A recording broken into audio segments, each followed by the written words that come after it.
live, going live, and we are live. Shout out to the people going out to work this morning. Great goodies. Thank you for being the first one in this morning. Big up yourself. I appreciate you greatly. Shout out to the people going out to work this morning. Shout out to the people coming in from work this morning. Extra special big up. Shout out to the people who work multiple jobs. I have the utmost respect for you. Shout out to my entrepreneurs, my stay-at-home moms and pops, my retirees. Shout out to the drivers.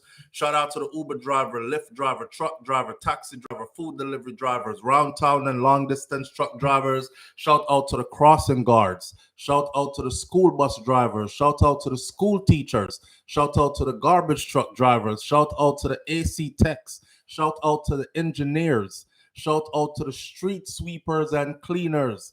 Shout out to everybody who is up and out to get it in an honest way. By the sweat of a man's brow, so shall he eat bread. So we're not robbing and stealing and killing and all these things to get ahead in life. We are putting our shoulders to the wheel and working for what we want, and that is what we encourage, right? That way, enough, you look over your shoulder every minute if anybody is coming to rob back what you did thief, or if anybody coming to take all your illicit goods and you can't complain to police because you got it the wrong way and these kind of things. We are law-abiding, tax-paying citizens. Yes, and we try to be on our best behavior on most days. Good people. Right. So shout out and manners and respect to the people them who wish good for others as much as you wish good for yourself. It takes a special kind of character to be that kind of person. I know everybody wish you good all the way good, right? So when they wish you good so much that they would wish the same for themselves and it's good, then you have to say respect. That's something I practice. I practice wishing good for others as much as I wish good for myself. I don't want to be the only one that have it. I want to see everybody have it. Even though we know that that's not reality, because some will always have and some will always not have, and some will get it and then lose it and get it back, and some will get it, lose it, never get it back again, and all these things. That's just life, right? Beautiful struggle of life. Morning, everybody. Thank you for being here this morning. Welcome back to SoFlo TV live chat in the morning. We call this here Morning Thoughts. The chat is closed this morning. All green names in here. And for those who are watching, if you want your name in green, go and get your membership and join the team. Oh, I'm rhyming. If you want your name in green, go and get your membership and join the team. Uh-oh. Here we are. All right, we're giving thanks this morning. Blessed love, blessed love, blessed love. We got a lot of things to talk about this morning. Let me big up some people first because the list seems to be short. So great goodies, big up yourself. Thank you for being the first one in again. Mr. Article Dunn, Mervyn the Point, Jamaica Kerr, Marcia Walters, Sharon Spence, Dainty D, Lady J, King Big says morning fam, Karen Notices in the building, live through Erica TV, big up yourself. BM is in the building this morning, sending morning blessings for everybody.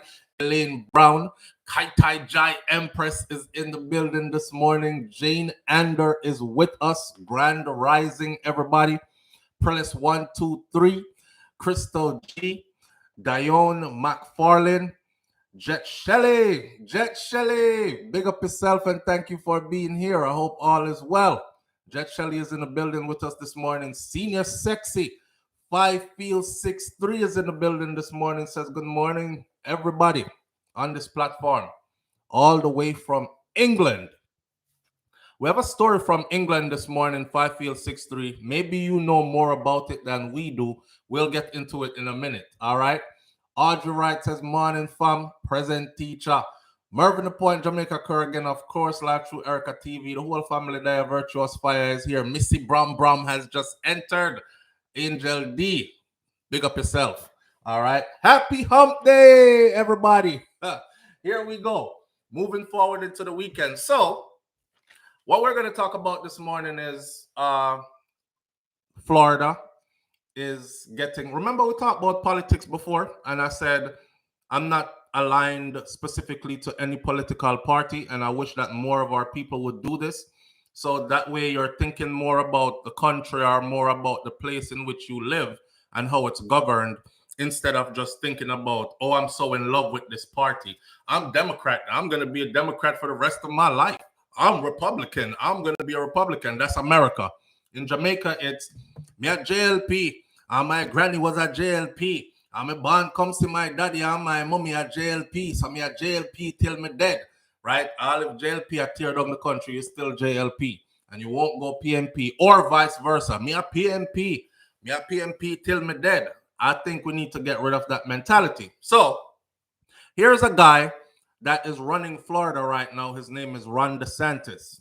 And as much as people hate on Ron DeSantis is actually doing some things that I like. I like it. So we're going to talk about those things. One of the things that he did yesterday is wait there. I think I did my Wi-Fi call. One of the things that he did yesterday was this. He signed a bill into law that no, this is not talking no more. This is what it is in the state of Florida. If you come to the state of Florida and you rape a child and you are convicted in court of child rape, death penalty. So he puts the death penalty on the table for child rapers or rapists, and he has signed it officially into law. But we're going to talk about Ron DeSantis in a minute and other things that he is doing. There's a UK Jamaican man or a Jamaican man that lives in the UK, has been there for a while, and he was killed in an alleged race hate crime. His family had a lot to say, and we're going to talk about that one as well. You know, living overseas and the things that you have to navigate, and you know, the mindset you have to have that I'm going to survive and I'm going to be okay. I mean, I'll come afar and make them come kill me off, that kind of stuff. So we'll get into that. Beachy Stout case update. Of course, we have a little bit because they haven't released much yet. And the witness, another witness, testifies again. This has to do with a gun and 6 cell phones. We're going to talk about that. Prime Minister Andrew Holness celebrates the student heroes at BB Coke school beating incident. I don't know if y'all saw the video. It went viral. I can't play it here because it is violent. And it shows a child on the ground who is unconscious and one of his legs twitching like this. It was about a pair of Clarks. And when you get the new Clarks, the daddy, shoes. Yes. And apparently one student boof cuff queft the other student and over him stepping on his Clarks and beat the picnic into unconsciousness and all these things. So along those lines comes the question, should Clark's shoes and certain other apparels be banned from school? Right. And then we're going to start out this morning, though, with something light-hearted and should be funny. Unless some of you were severely abused and you're traumatized, then I apologize in advance. Things our parents used to do that made no sense. That's where we're starting off this morning. You heard everything we're going to go through? Let's start off lightheartedly. Things our parents did that made no sense. I'm talking about Caribbean parents. So if you're in here and you're from any of the Caribbean islands, you're probably raised the same way. By this, all it was is a difference of accent, how we talk, and we cook some food a little bit different from others, but we all eat the same things pretty much 99% across the board, and we cook the same way kind of, and you know, we're just the same people, really. So therefore we did get to see them kind of upbringing and these things that our parents used to do that made no sense. I will start off. Oh, Onika St. John says, don't ban the shoes, expel the criminals. All right. We're going to get into that soon. We're not reach that yet. We're starting off with, come on, man, on the walk with me, man. Things our parents used to do that made no sense. Want me to start it off for you? All right. They used to threaten to hurt us all the time. You know, new generation, I feel like the new generation is so soft. They're so tender. I was watching a video yesterday of the playground and what the playground was. What the playground was when I was growing up, I didn't realize that everything was made of iron, cast iron, and had no cushion, and no cushion on the floor. It was placed on concrete. That was the the playground. And so when you drop off at the slide, like you're simply sliding down, but you fall over the side, you bust up yourself and broke up yourself. But you get up and you brush it off, and even if it hit hard, it'd have been like, oh, oh, and you cry a little bit and you go about your business. Things have changed. All right. Force us to clean our plates. Onika St. John Jones. Yes, that's one. Them used to you gotta eat everything on a plate there, Force you to clean your plate off. In a sense, that is now that you look at it as a grown person, you're like, them did a teach way for be craven. You have to clean off the plate. Because I tell you what, to this very day, no matter how big my plate is, me clean the plate. And then next thing I know, my belly growing, and my belly is growing. And big belly don't really look good on me. I don't know who else like big belly and want it on them. I'm not talking about them, I talk for myself. Big belly don't look good on me. So but me clean the plate every time. Fun fact, when I first met wifey, right? We go through courting phase and all these things. And then, moving together and thing, and she preparing the meals. Yo, that girl that can cook. And Shakira used to just cook all kind of something. Every day I come home, all kind of something cook up. And she was cooking it like she was cooking for 10 people. So I say, I try to get me fat so nobody else can find me attractive. But I kept that in the back of my mind. And she used to give me like a little bit of food on my plate though. And I'm like, why you share me 2 spoons of rice and 2 pieces of meat? And then this whole heap of vegetable and sitting. And she was like, you have to watch your portions, because if you don't watch your portions, you're gonna start to get big, right? And not in a good way that you want. Me go back in the kitchen. I said, no, nobody regulate my plate, man. Heap up my plate, so. And she would always say something about it. And then today, here we are. I'm still doing the same thing, still clean off my plate. Force us to eat what you didn't like. That's another one.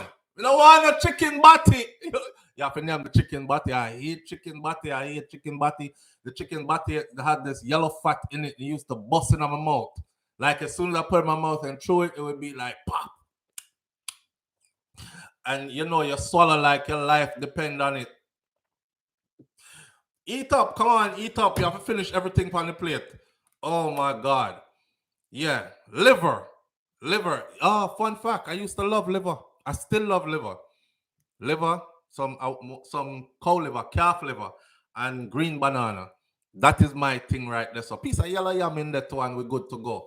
But yeah, I used to love liver. But chicken bati, oh my God, I couldn't stand chicken bati. And for some reason, I don't know if my grandmother knew that I couldn't stand it, but it always end up on my plate.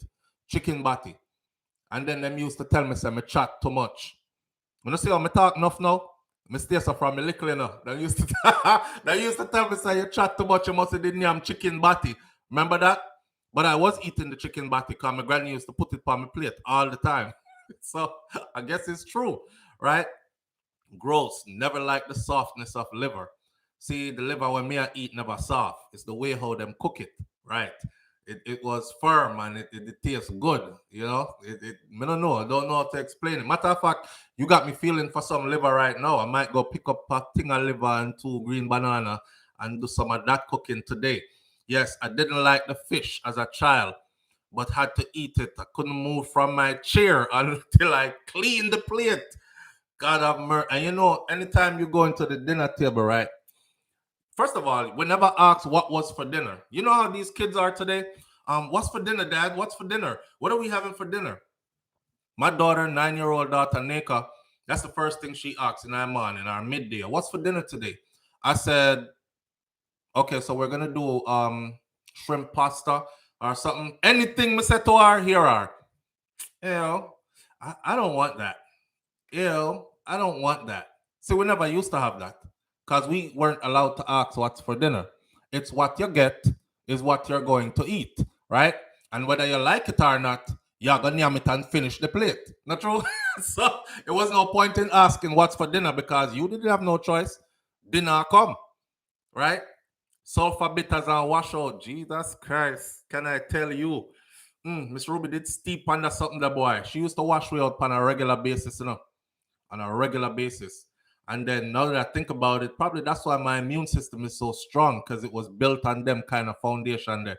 She used to put bitters in our mouth every morning before we step off that front veranda to go to school. And we used to get a regular washout. And we used to drink Cersei every night. Every night. Bitter Cersei every night. Some kind of cod liver oil in the morning when you step off. That cod liver oil there, the fish oil. Oh, I put that in my mouth. I'm like, you feel like half throw up and swallow back your throw up with the cod liver. Whew. But boy, all right. Here's some of the things that I think they did that didn't make no sense. But washout was good for you, even though it tastes bad. True, Kaz Robinson, I'm still wash out up to this day. Matter of fact, I'm due for one right now. I encourage it because things pile up inside of your belly. I remember my sister looking at a man one day, and the brother have a huge belly in front of him. Them time that I got gymming on me, I work out hard and thing. My arms getting big and stuff. My sister looked at me and she said, don't you could get your arms big and your back broad and all these things, but don't you ever let your belly get like that. She said that right there is a sickness. Shout out to all the big belly man them that's in the building this morning, right? Shout out to the big belly man them in the building this morning. I'm a part of the team now, but I'm not the front member because I'm going to reach up there yet. My ranking is not high because the belly not too big. But starting this weekend, I'm getting back on my workout thing, right? I have a delicate balance, man, between family and business and these things, and then being in the gym or working out. But I need to stop making excuses and dedicate myself. But I remember her saying, when a belly is big like that, sickness is not far away. And I grew to know that that is true. When a belly is big like that, sickness is not far away because it's compacted poop and a bunch of other stuff up in your belly that gets your belly to be that big. Right? Yes, me too. These days they call it detox, and we used to call it washout. Wait there. Brooklock, Tyrox, Herb. Yeah, I don't know what them did I give it. I know say make you plaka.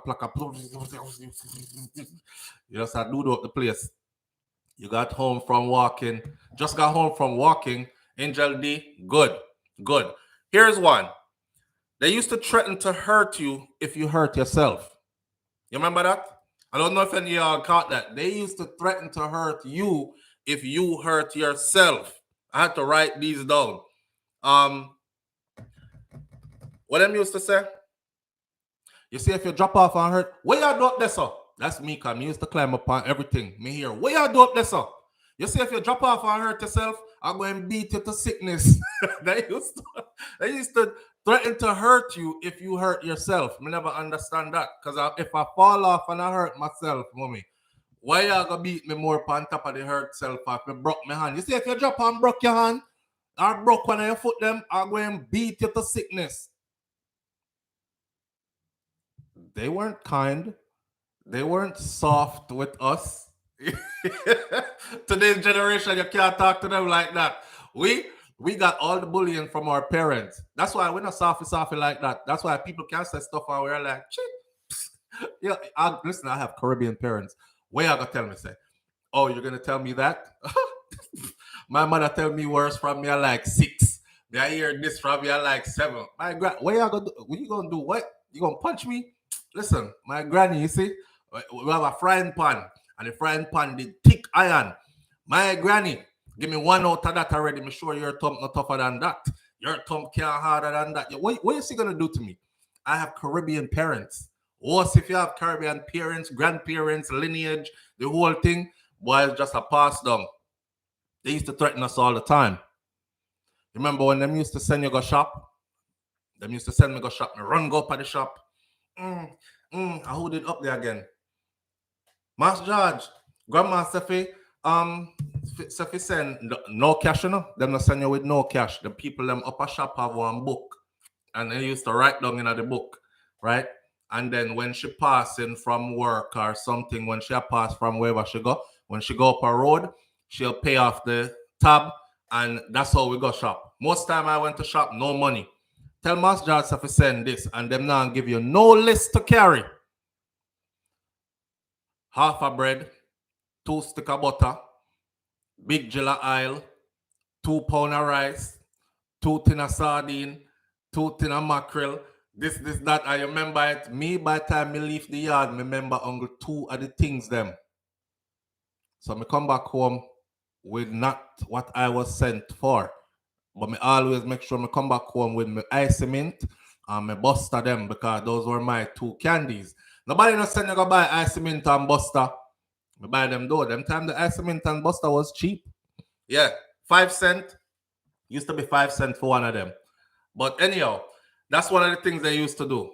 Don't make me spit a grung and this dry up and you not come back yet.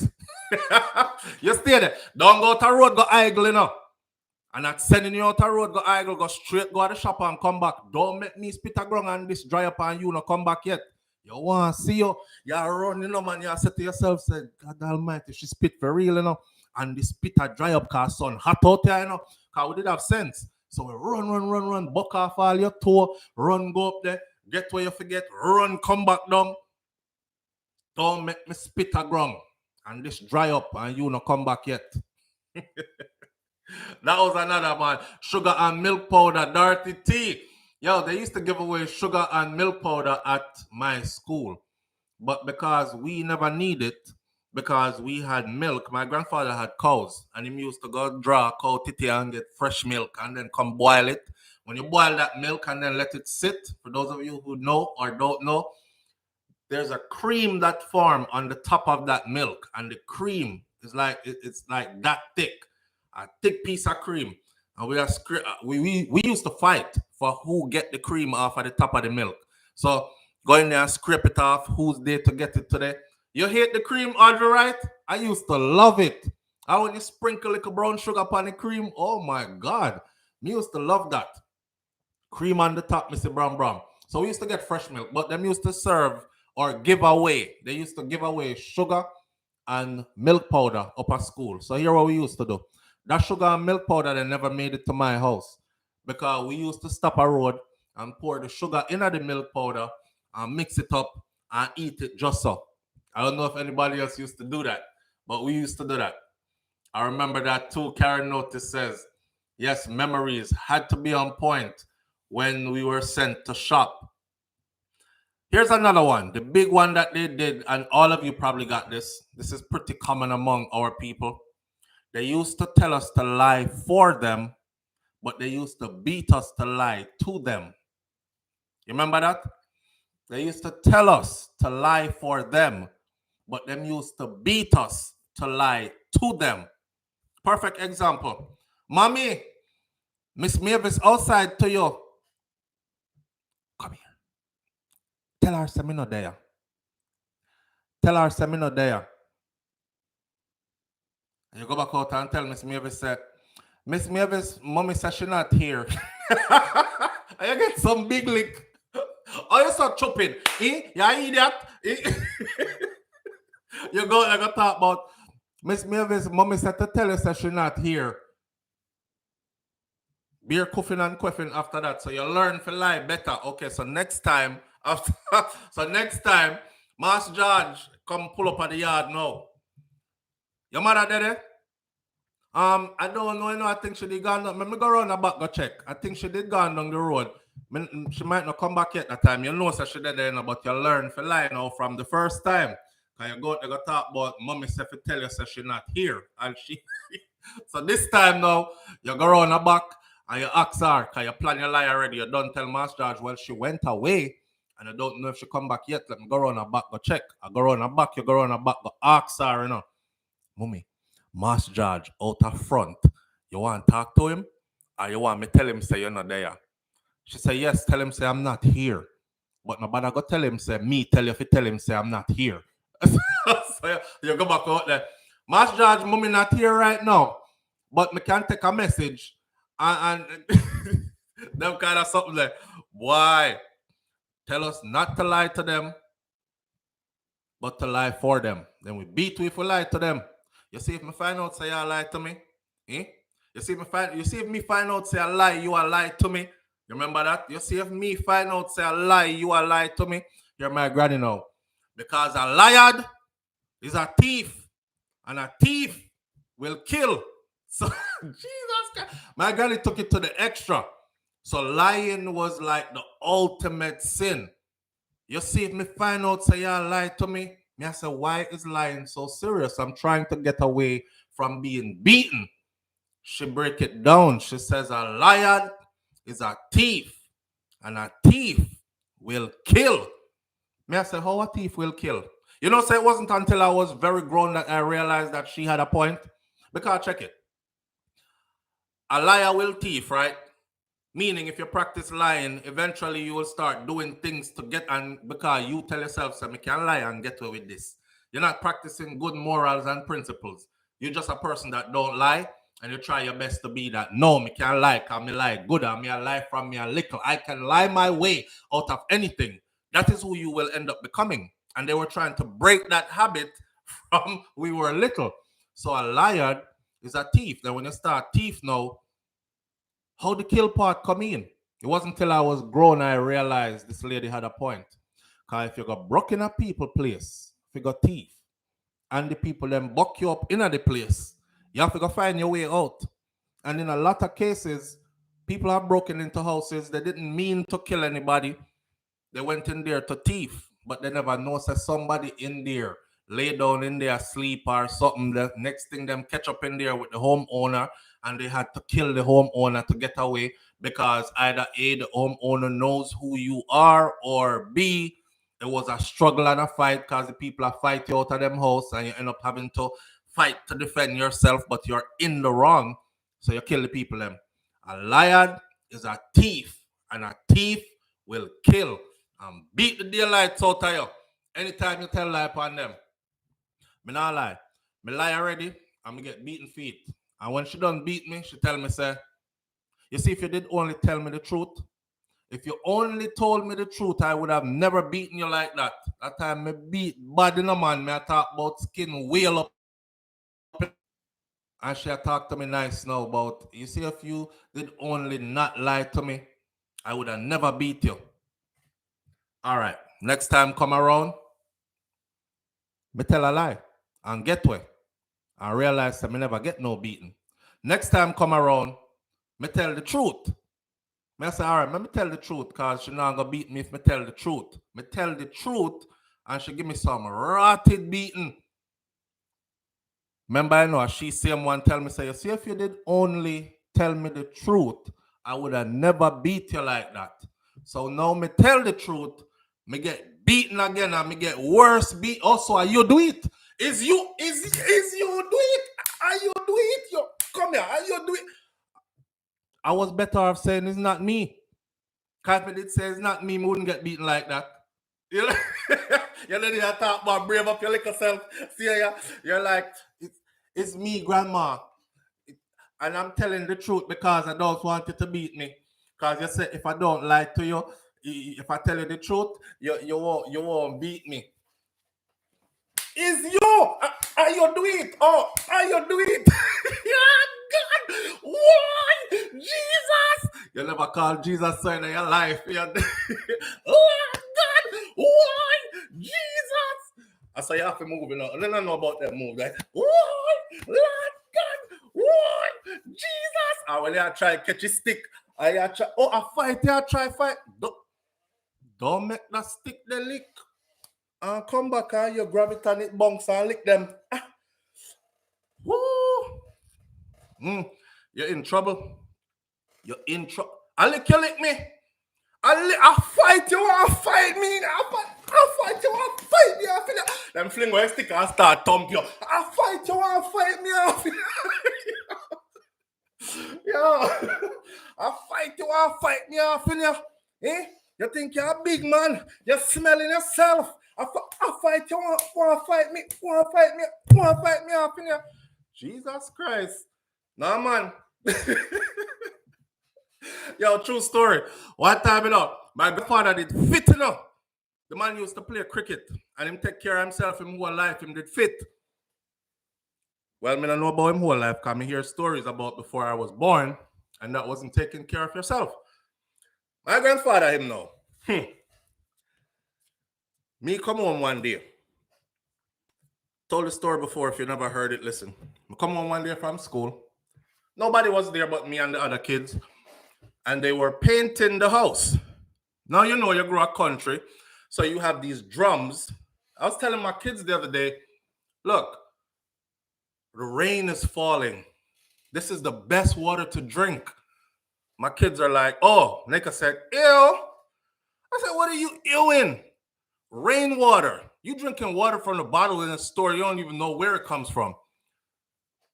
When I was growing up, some stop on. When I was growing up, and we had drums, and we either used to have to carry water from spring and river, come full up the drum them, or we had the drums, and when the rain fall, the water would run off the roof and fill up the drums. I come home from school one day, then I paint over and refurbish the house and stuff. I don't know what take me.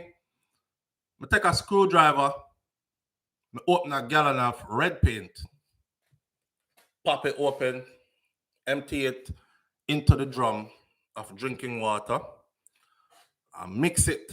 And my daddy I said, oh, it's turning pink. It had turned pink. So when red paint dilute to get pink. Oh, my daddy had done a little experiment. This had a big drum of drinking water, and it was the only drum that was full too. This is the same drum that every time my grandfather come home from work, him taking big red cup, dip it in there. He doesn't look. Him just dip it in there and him drinking water like habit. This day the man come home and dip it in there. So, this who do this?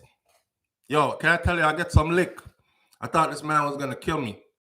But he had to catch me first. I'm gonna take off, you know. Take off down through the, we have banana walk and whole heap of banana tree around the property, and we have coffee, whole heap of coffee piece and a banana walk combined with orange citrus. So whole heap of tree, you know. I'm gonna cut through tree, you know. I'm running, you know. I said, man, I can't catch me.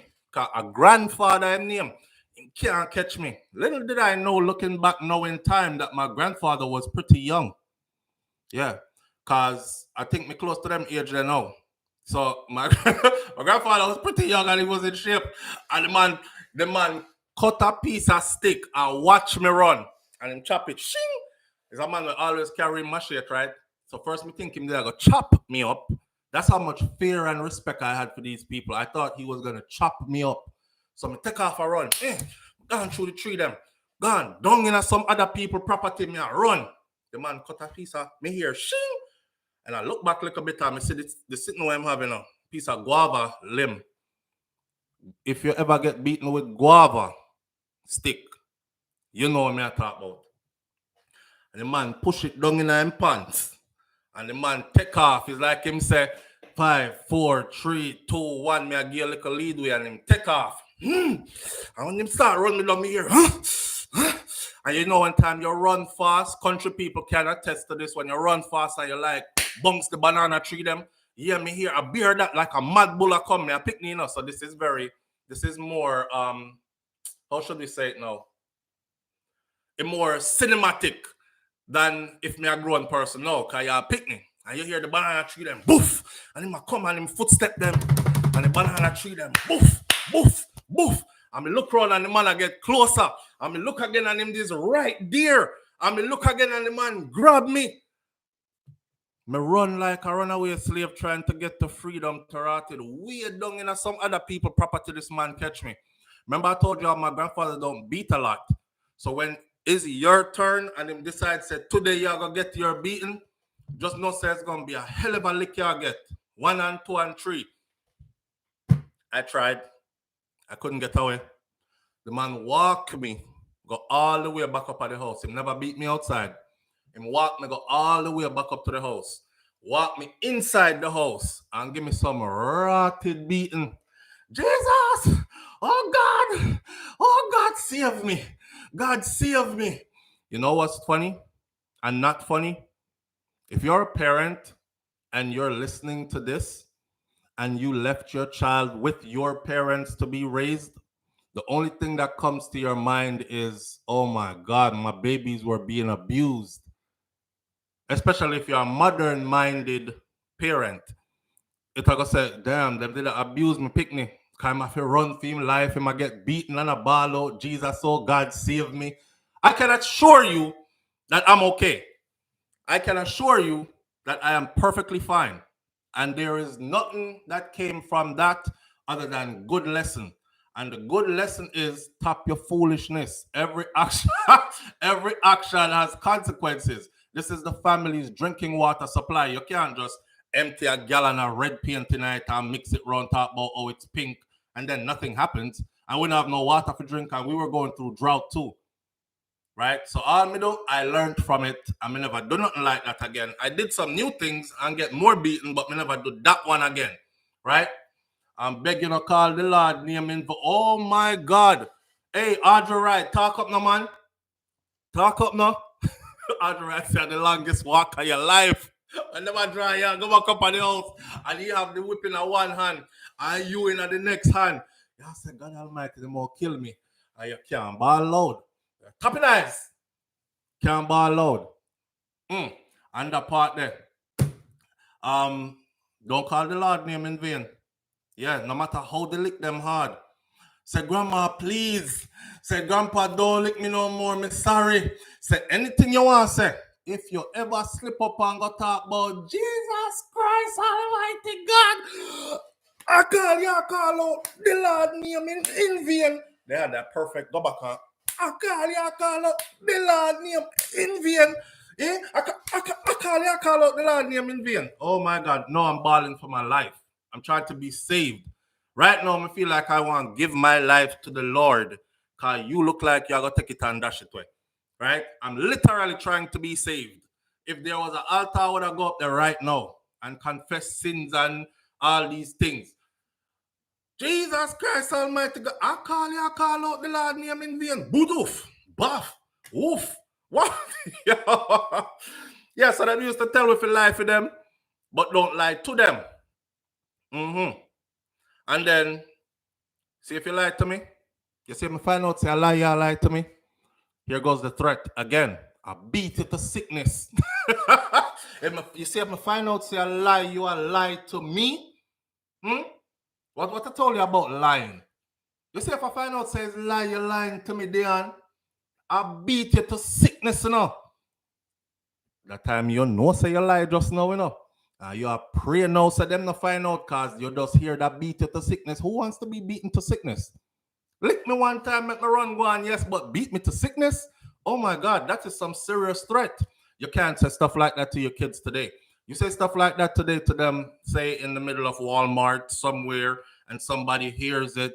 Next thing you know, them go outside, them follow you, them write down your car tag number, and before you reach your yard, figure pack out your groceries. CPS is there, Child Protective Services is there. We saw you in a grocery store earlier, and the language that you were using towards your children, a lot of people witnessed it and they thought it was very abusive. So it was called to us, our order. So once we get this call, we're not saying you're doing anything wrong. I saw them looking at your front door as they're coming out. We're not saying you're doing anything wrong, but we're just checking on the children. It's a welfare check just to see, make sure that everything is all right. You know, I know we say stuff all the time that we don't really mean, but after we got so many calls, you mind if we come in? Matter of fact, excuse me, and them just come right into your house. Where are the children? What are their names? Johnny, come here, Johnny.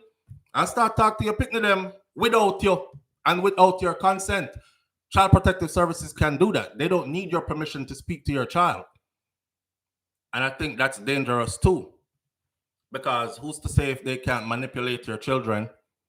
And then next thing you know, you're in a trouble. You're picking them gone out of your house. Different times we're living in. Different times. I remember when I first came to America, I don't know why me go to American school and go hear them tell me about if your parents are beating you or abusing you at home, because beating is abuse. And if they're doing that, then you need to call Child Protective Services. Hear me.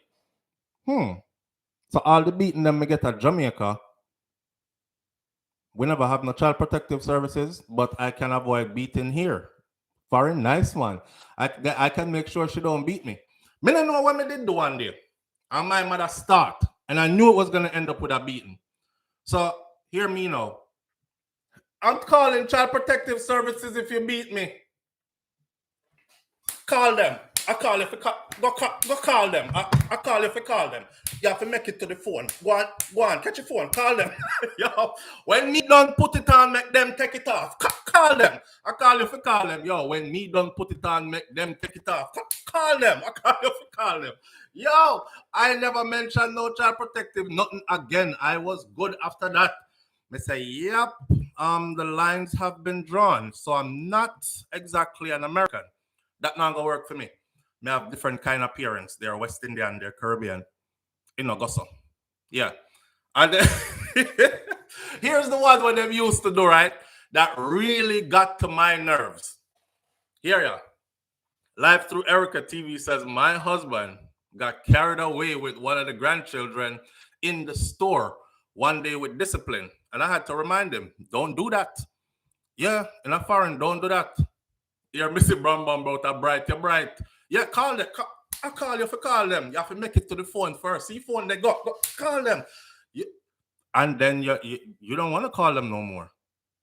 My son's school used to teach them about abuse and how you can talk to them, says Virtuous Fire. How you should not talk to them and how you can talk to them and what's okay to say and what your parents should never say to you. We're not the same. We're not the same. We're not the same at all. So it's not going to work. Okay? Cass Robinson says, oh, Mervyn the Point Jamaica Curse says, one lick for every word. My granny. You know, here, because you know is one word, you know. Is you know, for those who don't know patois, you know, here me did tell you, say, a whole heap of lick that you just get, you know. You know, here me did tell you, say you get about 9 off of that, 8 off of that, 7 off of that. Because you know it's usually one word. You know, here me tell you, say, you know if you tweet, don't tweet again. That's why the kids today that me talk about the other morning. This is why kids today you gotta talk till your throat dry, till you feel disrespected, till your blood pressure gone up. They didn't do that with us when we were growing up. You get about 9. You know, hear me tell you, say, you know if you do it. Done. Them 9 licks travel with you for the rest of your life. Whatever that was, you're not doing it again. End of story. Nowadays, look, Johnny, you heard I say you shouldn't do that. Come on, man, come off of this. Stop. Yeah, I gotta send up my blood pressure. Come now every day. Come off of it. Stop it. Everybody I talk about, oh, you're such a nice parent. You're a beautiful parent. Oh my gosh, you're so loving and so kind and so nurturing and so. What would they have said about the people who raised we? Audrey Wright said that mess up America. The kids them know them have too much leeway. Yeah. And by the time them reach teenager, they feel like they can call up big people and thump them. Y'all seen what's going on in the schools? Teacher said something. I was watching a video yesterday, a girl, black teacher, black girl. Not that it matters. But she moves to the front of the class, right? The girl moves to the front of the class. She take off her jacket. This is fighting language. This I'm getting ready to fight, right? So what you trying to say? What you trying to say? She take out earring and put in her pocket, take off her jacket. And I'm looking at the teacher like, yo, the teacher is an older, like middle-aged black woman. She's not old, but she's like up there. And the teacher looked like, where's this going? Like, what are you trying to do? And the student is getting ready to fight her right in front of her face. She now gets the message. The little girl said, say it again. Say it one more time. And I don't know what the teacher said. And she took off on the woman. Bam, bam, bam, bam, bam. The poor teacher that they had tried to save herself. I'm like, when, how? But that's it. You give them a whole heap of leeway from their little, and by the time they reach teenager, them feel like them bigger than you, or you are their size. So now when you talk to me, we have to go fight. Yeah, if you want me to do something, you got to fight me. If I say I don't want to do it, I don't want to do it.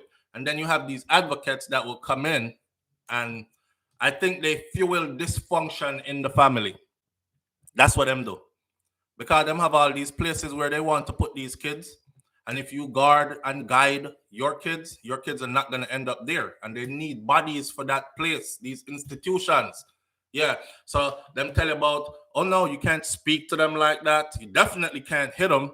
You can't this, you can't that, you can't the other. So your hands are tied while your kids start to run your house and put you under manners.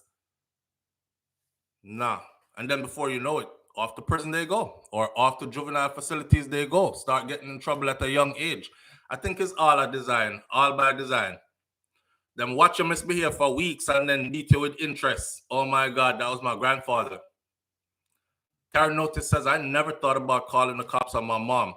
As you said, you'd have to get to the phone first. No, I think about it. I did. I thought about it. And I let it be known as that beating was going to start that I'm calling them. If you hit me, I'm calling them. And the beatings rained down, my friend. It didn't deter her not one bit. You know what scared me? What scared me is how much it did not deter her not one bit. Y'all gonna hear everything now. And me birth you. When me put it on, them can come take it off. And while she's talking, y'all get the one of them she beat with words. Yeah, and y'all get a lick and a word and a lick and a word. And me birth you.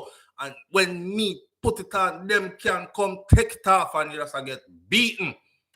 I said, damn, she wasn't even scared a little. So how they said this works in school? But now listen to them people there again now, man.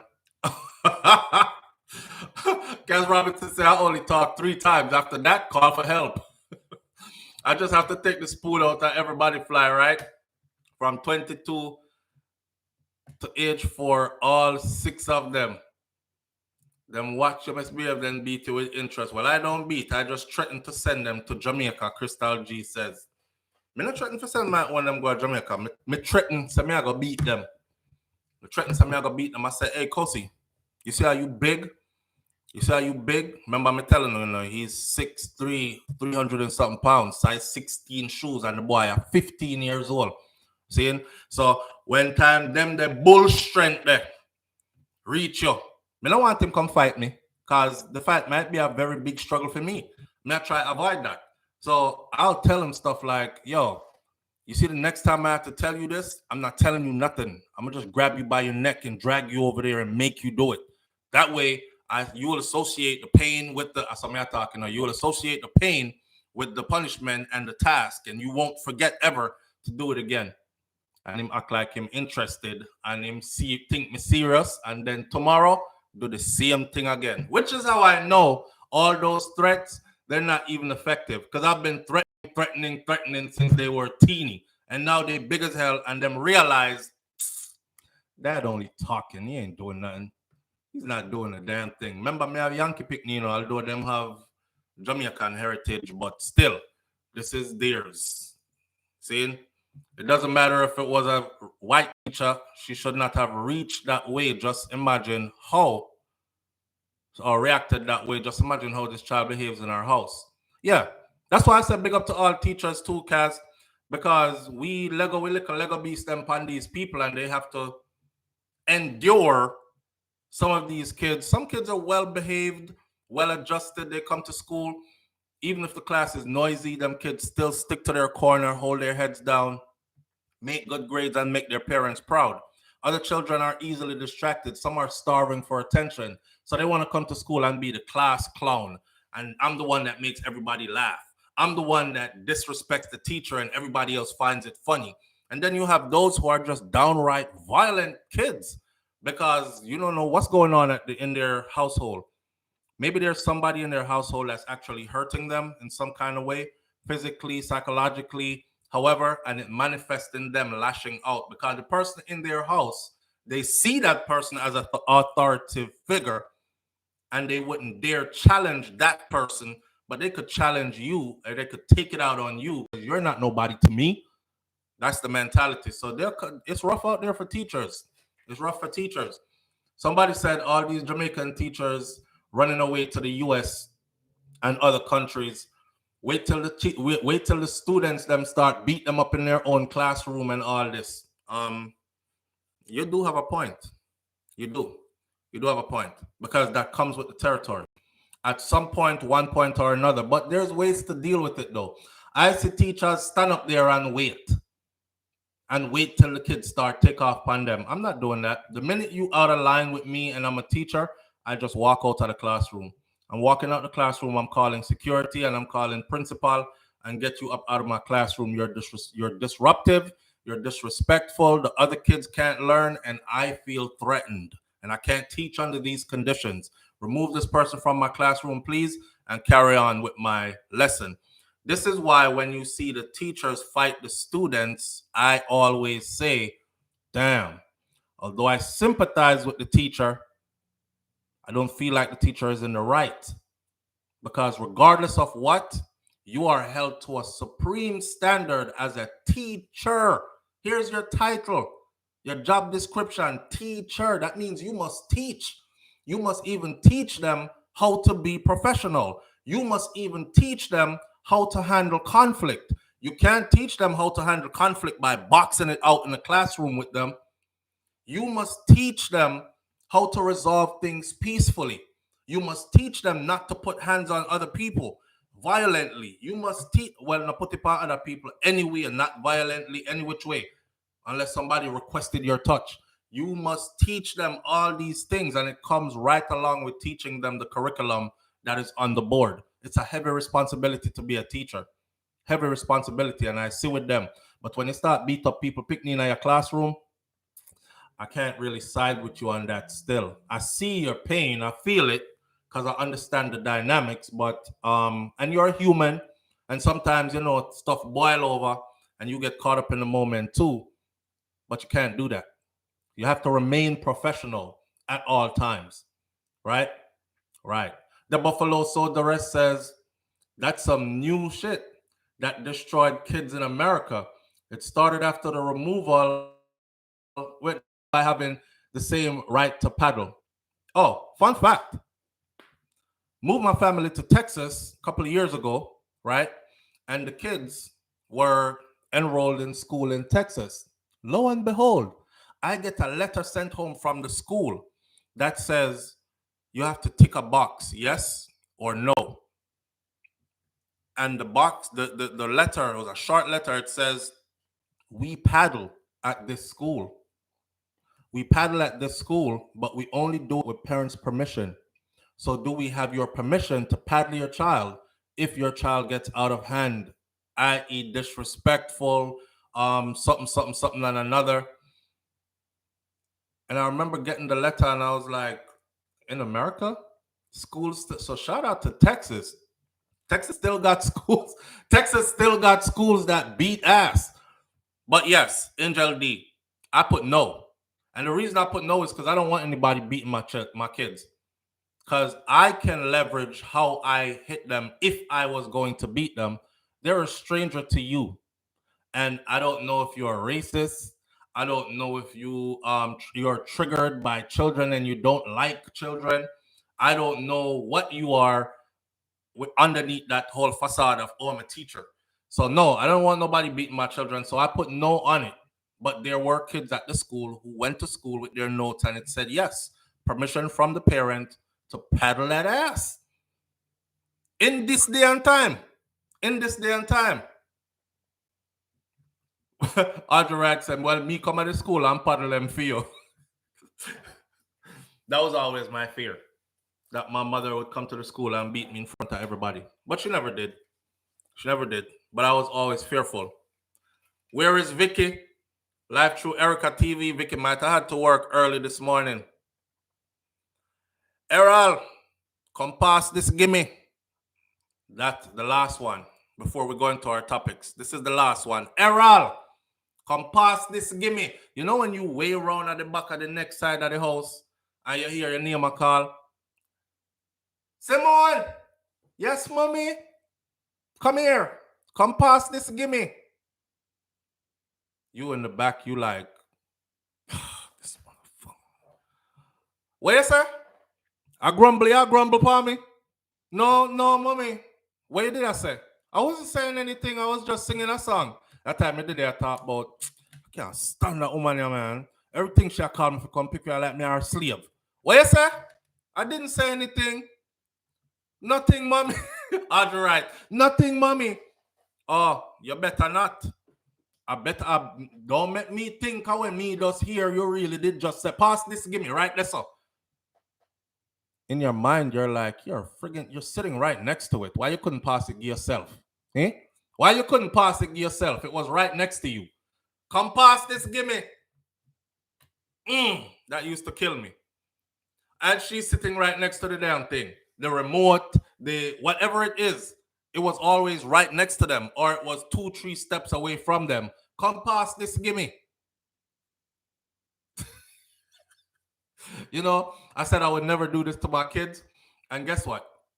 I think I've arrived at that stage in life because you truly become who your parents are and the people that raised you. I'm not lazy. Marcia Walters, listen, me catch myself do it the other day.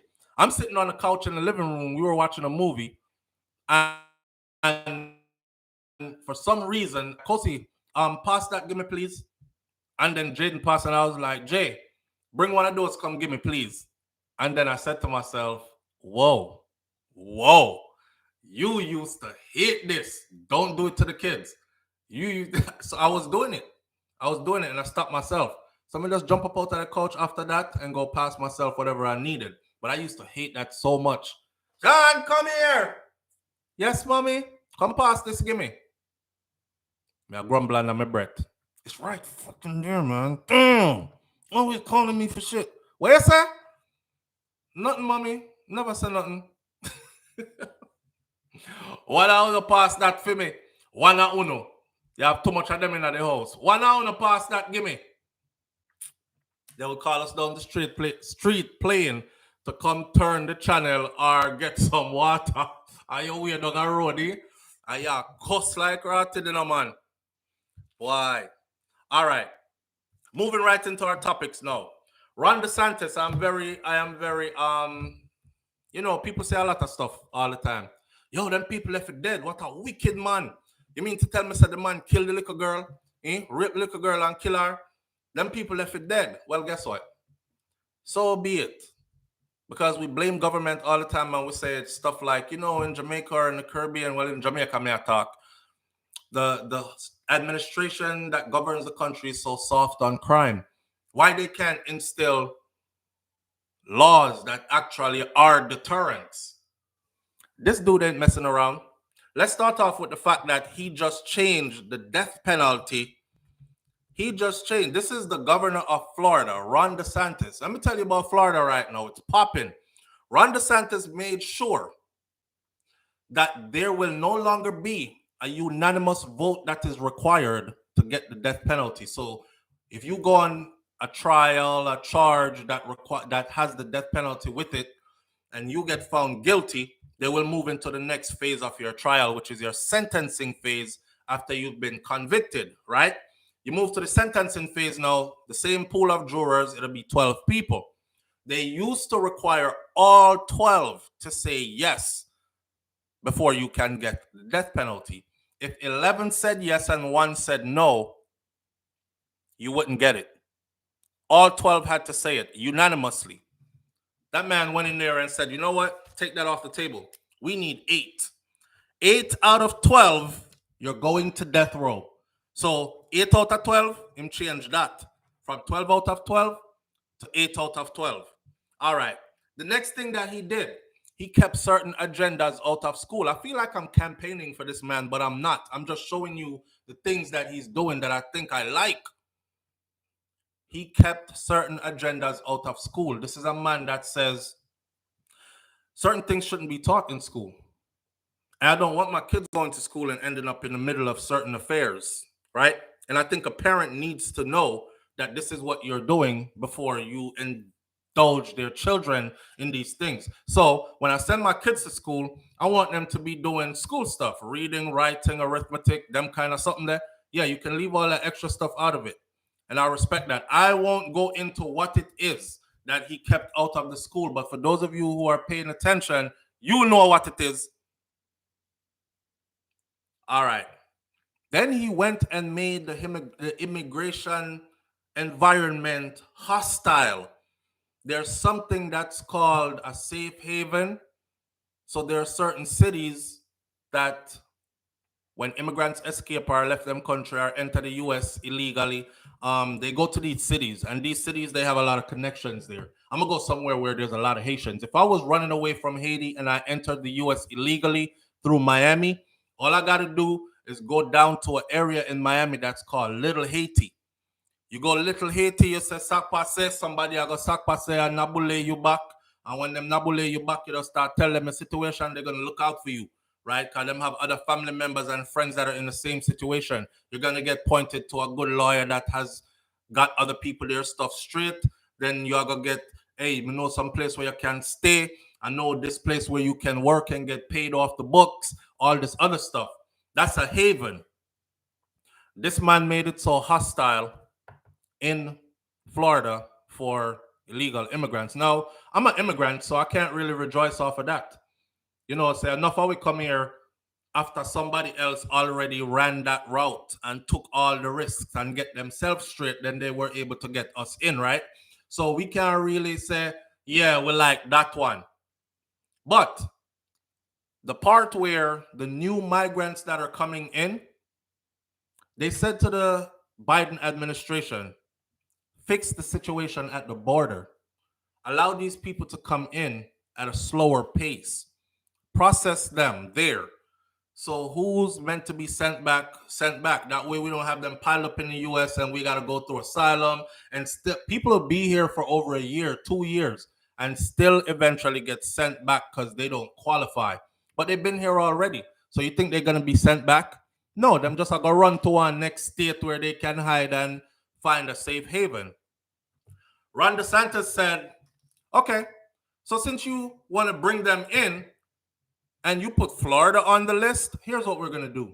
So the man charter a bunch of buses and he lines them up and full up the bus with them and send the buses to New York. Now, if you look at New York on the streets, it's a crazy, crazy sight. It's a crazy sight.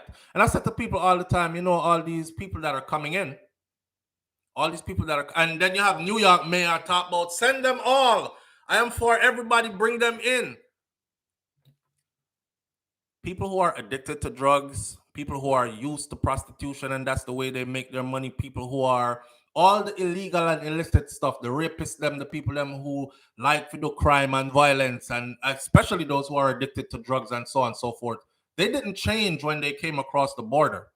So I find also that what this Biden administration did was let a whole, because remember, I know when me and you are coming in, you know, we have to be vetted, right? What Biden administration did was they just opened up the borders and let everybody in. It is now up to 10,000. Is it 10,000? 10,000 a month or something like that. Illegal immigrants or migrants are piling into the border. 10,000 every 30 days, and this has been going on for a while. I think they had 700 and something thousand already in, counted. And the Biden administration said that they're now going to allow 775,000 Venezuelans to work in the USA without their papers are being properly processed. They can go to work. I said, wow. Wow. So all these things, Ron DeSantis made sure that the burden is not on the state of Florida. We're not sharing that burden because there's another way to do it and you didn't want to do it that other way. I personally think, and I was talking with wifey last night, you know, I personally think that the Democrats are trying to throw the election away. That's what I think. I think they're trying to throw away the next election, or they are a part of the agenda and then plan. Yo, we're gonna mess things up so bad that they won't have a choice. Everything that the next person does, they're gonna see it as attractive because we're doing so bad, right? Nobody not care about all the other stuff. They care about the stuff that they see, and I think that's what's going on. So he starts busing the migrants. Then he did another thing. So you have the death penalty thing overdraw, keeping certain agendas out of school, hostile immigration environment. Remember the other day, if you were caught with a illegal person in your car transporting them across state lines, then say Uncle Mikey came into the country illegally, and you give him a ride because you go up in New York to check him sister, which is your auntie, and you say, come Uncle Mikey, because New York safer than Florida right now. If them catch you out of the state of Florida, crossing state lines, you would have been charged with human trafficking charges, which is way different. Human trafficking charges carry a lot of years. Well, just a little FYI and the update, a Supreme Court actually had ruled that that was unconstitutional. Therefore, you're safe. If you get caught with your illegal family members in the car, you don't have to worry. You won't be caught with that. But they had to fight to get that because that's where Ron DeSantis was going with it. He said, okay, go after the people that's helping them because somebody is helping them when they get here. Go after their family members and friends. And then busting the migrants. And then one of my favorite ones, though, forever alimony. Me and Shakira discussed this last night. Imagine you marry a woman, right? You and the woman married for 10 years. You separate, you divorce. You are now 40 years old and she's now 40 years old. And she's going to live until she is 99. So you telling me that for the next how many years from 40 to 99 you would have to pay this woman for the rest of her life. It's called forever alimony and it exists in the state of Florida. Well, it existed in the state of Florida. Ron DeSantis got in there and said, "Oh hell no! This is what we're gonna do. We're gonna stroke of the pen and do away with forever alimony. So forever alimony is gone in the state of Florida. It no longer exists. So women can't plan their retirement off of alimony payments. Remember me telling us that woman do that? They'll look at a man, they'll say, I don't really like him still. I like bad guys. He's too nice, but he does look good. He's tall. So if we have children together, we're going to get some tall kids. He's handsome. I like his features. So I want kids with those kind of features. Me and him features mixed together. Yo, men, no need for listen, Kami. I'll say it one more time. Me and him features mixed together, we'll get some beautiful kids. And he's a go-getter. He always knows how to get to the money. So what I'm going to do is I'm going to go in for like 5 years because after 5 years of marriage, alimony was pretty much guaranteed. Now and I'm going to give him 2 kids. And now with 2 kids and alimony, so child support payment plus alimony plus the judge saying you got to leave the house because this is the children's childhood home and it's close to their school and their activities and all this other stuff. She's coming up. She's coming up with a house. She's coming up with 2 different kinds of payments every month plus her own money she'll be making. And you understand? So doing away with forever alimony, one of the best things he could have ever done. Now, this one right here. Yesterday, Florida Governor Ron DeSantis, this is on Monday, but it was released yesterday. Ron DeSantis signed a bill allowing the death penalty in case of rape convictions on children, like death penalty in child rape convictions. If you rape a child, and you are convicted of raping a child in the state of Florida, you are now eligible for the death penalty. Despite a Supreme Court ruling that banned capital punishment in such cases. Remember, America is like that. Different states, different laws. Now, DeSantis, who's a Republican, he also signed 2 other components of his criminal justice legislative package during a ceremony at a police museum in the city outside of Orlando. The governor, who is expected to announce a run for president, because of course he's running for president. So, and that's how it is, right? Whether it's Jamaica or anywhere else. You see, when election time come, that's when you get all the good stuff. But anyhow, he's expected to run for president in the coming weeks. He has leaned into an aggressive conservative agenda on crime and on other issues ahead of his expected candidacy as he seeks to bolster support from the Republican base. This signing of this new law where you will be facing a death penalty case if you are convicted for raping a child. That signing came as he was faced with widespread criticism about his battle with Disney World. This marked his first appearance after an overseas trade mission, with the routinely on-message governor returning to practiced rhetoric about his ability to implement conservative policy. He's not backing down. This is what it's supposed to be. You're going to have to take this all the way to the Supreme Court and fight this. But this is what it is in the state of Florida from now on. He says we're really delivering big agendas here. So this one is very important. Very, very important. And of an overall large agenda and a very bold agenda that's really setting the terms of the debate for this country. Let's see how that goes. Just a heads up warning, if you're in the state of Florida and you're a pedo, you shouldn't be doing it anyways, anywhere you are. But you know what? Matter of fact, maybe that's where you need to be. Come. Because if you're going to do it, you're going to do it, right? So come Florida. Because I would really love to see you on death row.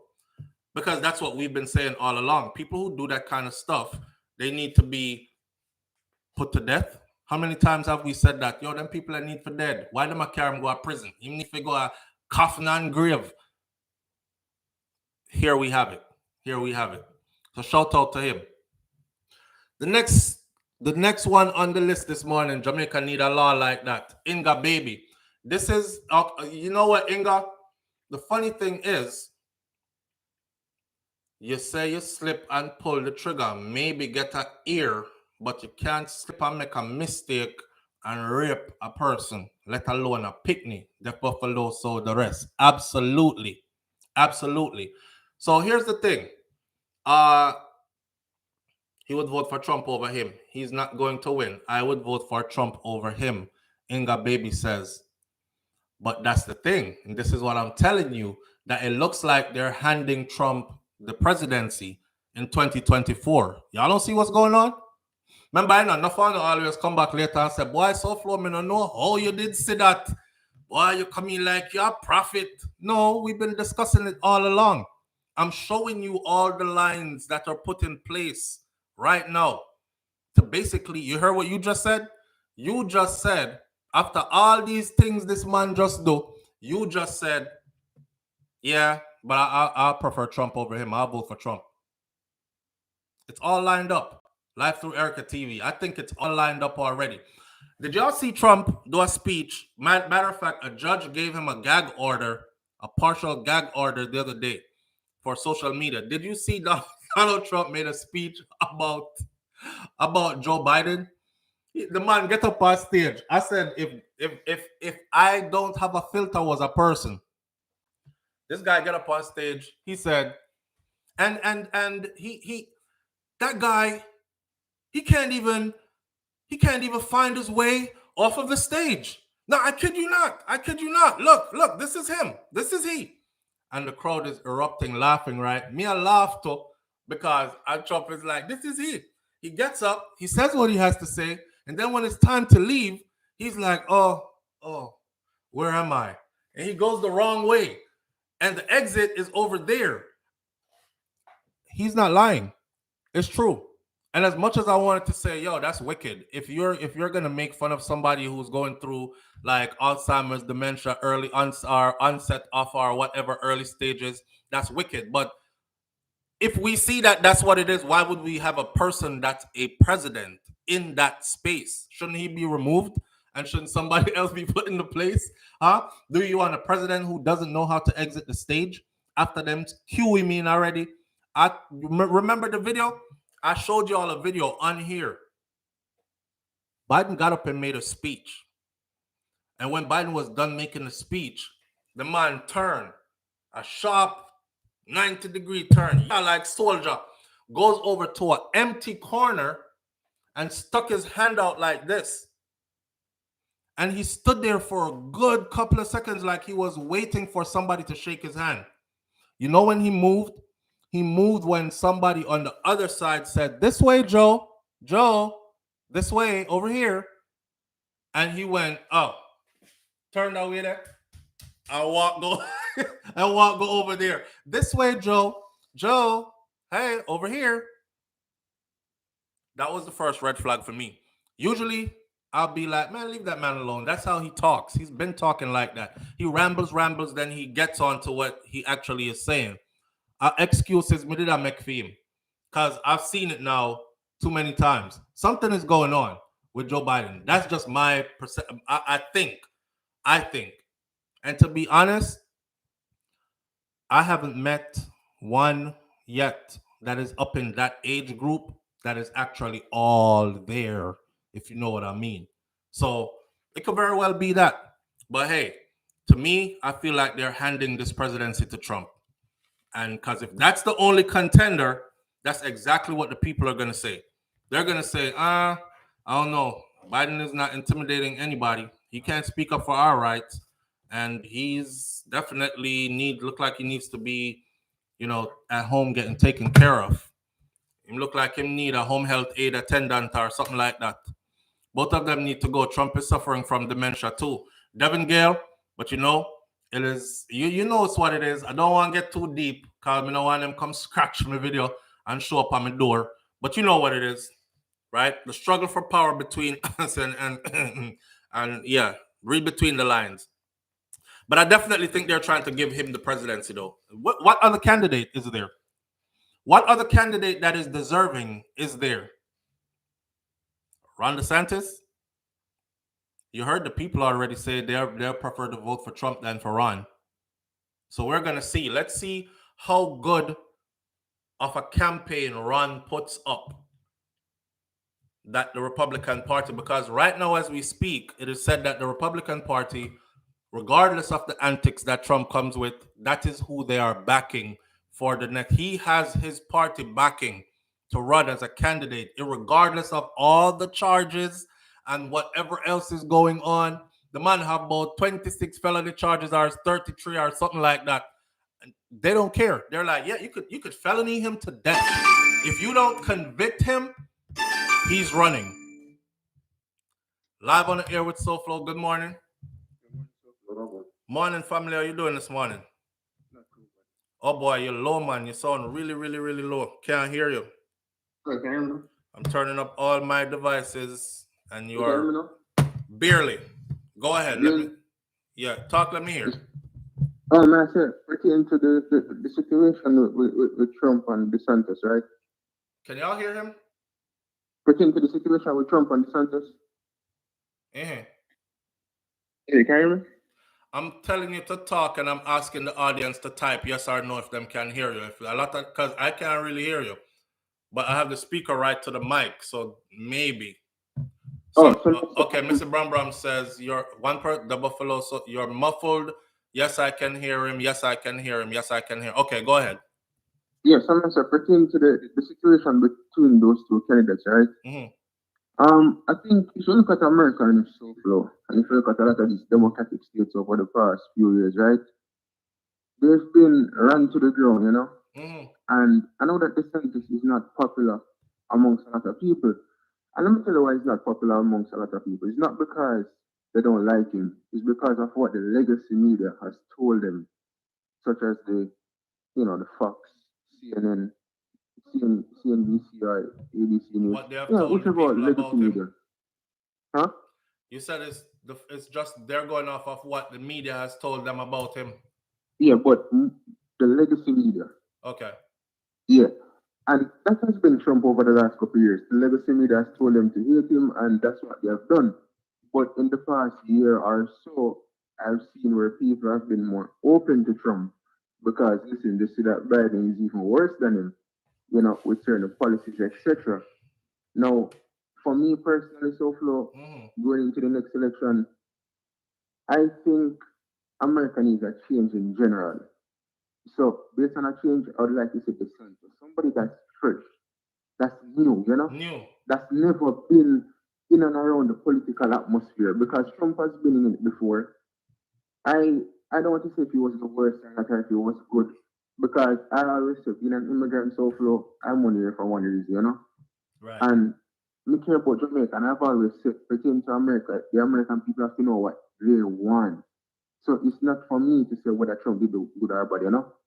But I just like to see somebody new in general becoming the president. Um, there's this guy on the Democratic side by the name of Robert Kennedy, Mm-hmm. who is a very sound guy.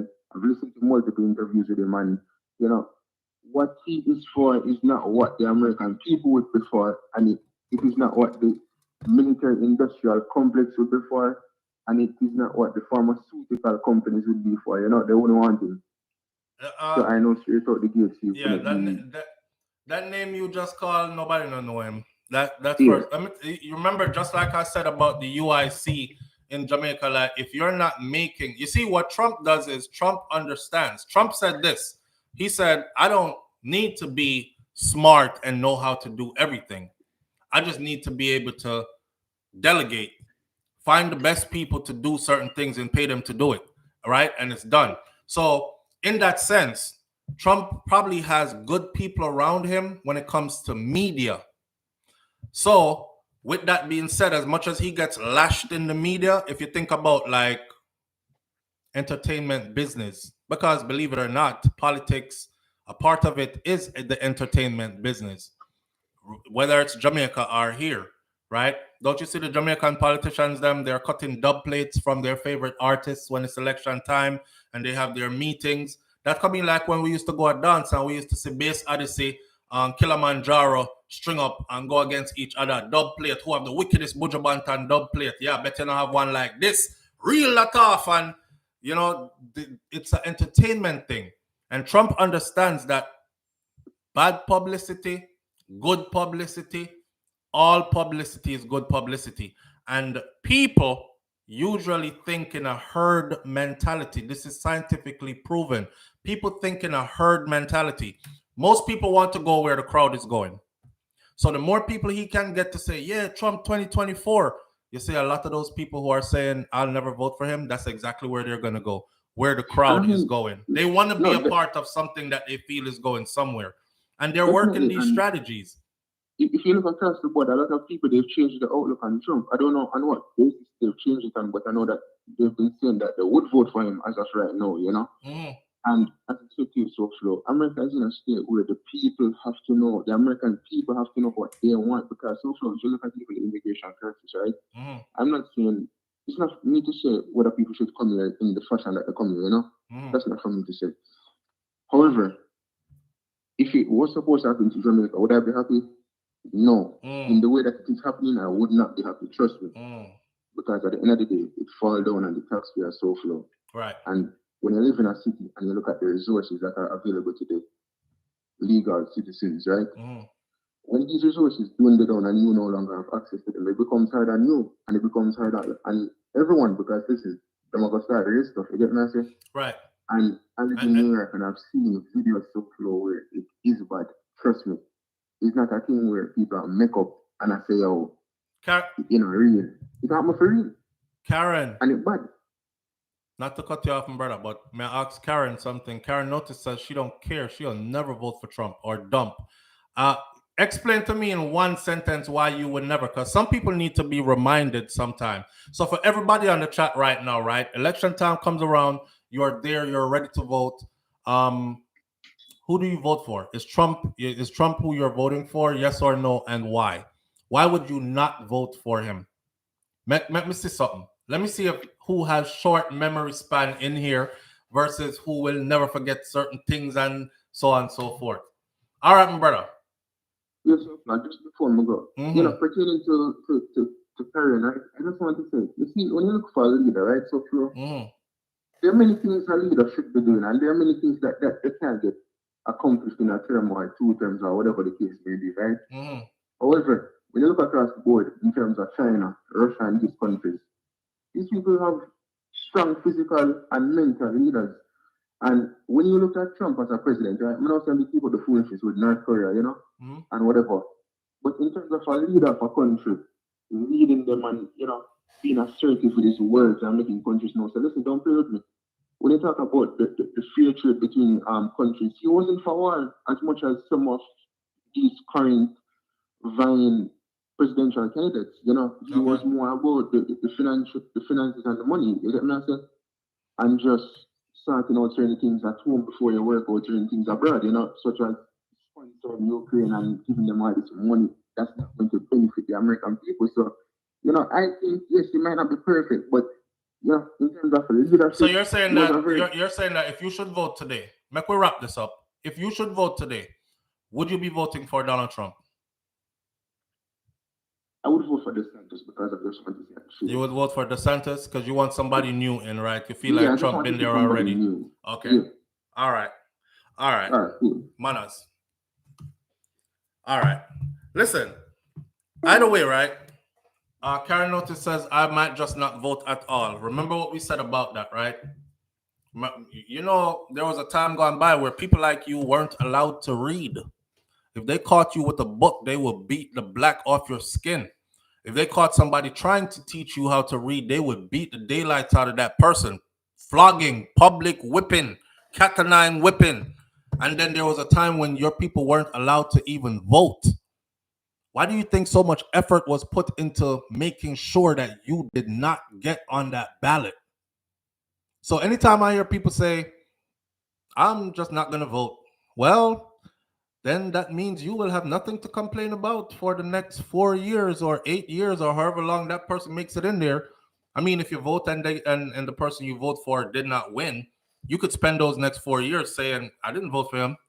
That was not a part of my. I would have never voted for him. And look at what we're going through now. But if you don't vote, and they vote somebody in that you were totally opposed to, and all the hell breaks loose, you're gonna have to just suffer through it because somebody made a choice for you when you could have been a part of making a choice for yourself. You know, I hear people saying, I'm a Jamaican, so I ain't worried about that and all that. These are people who have US citizenship who are raising children in the US at still a talk about I'm a Jamaican. When last you go Jamaica go vote in an election? When last you took your message to Jamaica? We like to romanticize this whole Jamaica thing, right? Yeah, one day my goal is to eventually retire back to Jamaica.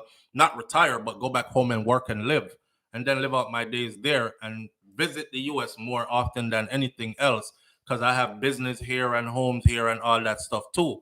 But I want, just like how I spend most of my time here, I would like to spend most of my latter days there instead.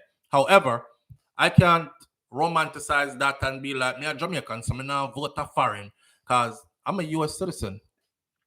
I'm a US citizen. I'm a US Army Infantry combat veteran. I'm a US citizen. I see this thing from a whole different perspective. I went to war under a president that I did not like. And that changed my mind about everything forever. When I saw that I had worked myself into a position to where I didn't have a choice, neither yay nor lay, neither up nor down, left nor right. When them orders came down, it didn't matter if I was Democratic or Republican. It didn't matter if I liked the president or not. I had to put on my uniform, pick up my weapon and all the rest of my equipment and march out to combat just like the rest of the soldiers that were around me. So now that I am a civilian,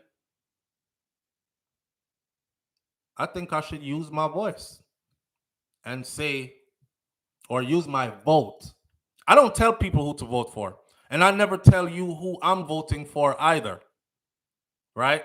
I never tell you who I'm voting for. I just open conversation and we weigh everything. This is why Ron DeSantis could be a good candidate. This is why he might not make it. Um, this is why Trump is better over Biden. This is why Biden might be better over Trump, but this, that, and the other. I open the conversation, but that's it. You will never know who I vote for because I'm not up here pushing that kind of agenda like I'm trying to get people to vote for who I vote for.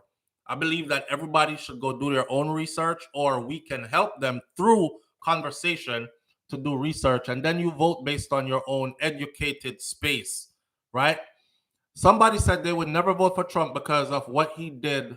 Is it in the 80s or the 90s with was it the Park something 6, Central Park 6 or something, I think it is. There's even a movie about it, right? It was King Biggs that said it. Right. So, I mean, people have their own reasons why. I remember him putting up the money, or I read about him putting up the money to prosecute these guys, keep them in prison, and it turns out that none of them were guilty. They were all innocent, but because they were young and black, and they went to prison, and a lot of bad things happened to them, and all that other stuff, and then they were exonerated. So some people still hold that against him. Some people still hold it against Joe Biden when Joe Biden was, I don't remember what exactly his governmental position was, but he was in politics. And I remember him saying on a recording that I watched, because apparently I wasn't around at that time. This was before me. But he was like, he doesn't want his kids going to school in a jungle. Now, this is when they were trying to bus kids across town to where Joe Biden's children were being busing kids to the suburbs to go to school. And the thing was this: okay, we want better equipment and better stuff for the schools in our black communities, but since we're not going to get that, and our school is ran down, and the children are failing at a massive rate, and it's just not good over there, how about we start fighting to get busing so we can bus these kids over to these other schools and have an integrated school system? Because it was a time when the school system was segregated, right? You had white kids going to one school, you had black kids going to another school. Joe Biden had made that statement. Joe Biden made the statement that he doesn't want his kids going to school in the jungle. People hold that against him. The hell you mean a jungle? So what? We animals? We monkeys? What? Is that what you're trying to say, sir? And people hold that against him. Hillary Clinton, when Hillary Clinton spoke about the Lego beasts picking them, the bad children, and she called them super predators, people held that against her too. What you must understand is these people have a track record, okay? And they've been around for a while. And all politicians do this. They flex with the time. So whatever is there to be said at the time to get those votes, they're going to say that and do that. And society changes over time. So one time gone, it was cool for you to be a white politician that got up and said, I don't want my white children going to school with black kids. And nobody would hold it against you because it was the norm in America. Matter of fact, if you were white and you got up and said, I want these schools integrated, that was against the norm. So times change, people change, things change, and these people have to fluctuate, and then they have to get to the place where it is now present. And unfortunately, television recordings, video clips, pictures, those have been around for a while. So we have solid record. We have solid record of who used to make it okay for the dogs and the water hoses to be brought out every time we went out to peacefully protest.